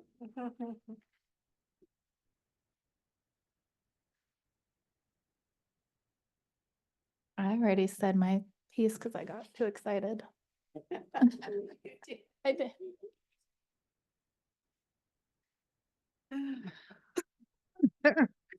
I probably should have written something down, but I don't even know what to say. I'm gonna miss you so much, Sheldon. Yeah, I just feel like just your equity lens, your lived experience that you bring to the board, having a first gen, not student, but now adult teacher is just so valuable and insightful, and just the way that you're always fighting for student achievement and equity. And you always help recenter us when we go on our rabbit trails. And just like Maddie, even pre you serving with us, I remember, how many people did we interview? Like 15 or 16? 19. How many? 14, I think it was 18. 14. It was a lot. It was a lot. And I was like, okay, this person's okay. But then when it came to you, I was like, star, circle, I'm done. Like that's from the beginning. So I don't even know what to say. I'm going to miss you. I appreciate you. And thank you for everything you've done for our students. Yeah. And Sheldon, like Maddie, I really appreciate your brain and the way through your thoughtful questions and comments, you helped me better understand certain complex issues. And I needed that help, and I really appreciate it. You will be missed a lot. And thank you for being part of our board.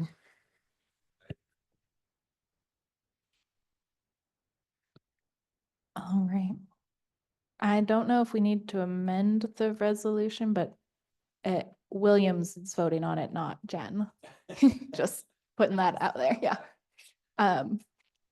Do I need to move it to amend that part? Okay, I don't think so, because it's just for record keeping, right? Okay. All right, well, it is on the table, so I'll call the question. All in favor of approving resolution 2425-23, please say aye. Aye. Aye. Any opposed? Any abstention? All right, hearing none, we officially commend Sheldon Jen for his service as a trustee for Petaluma City Schools and call on him for future volunteer opportunities as a involved parent and community member. Yeah. And with that, we will adjourn the meeting at 9:04 p.m.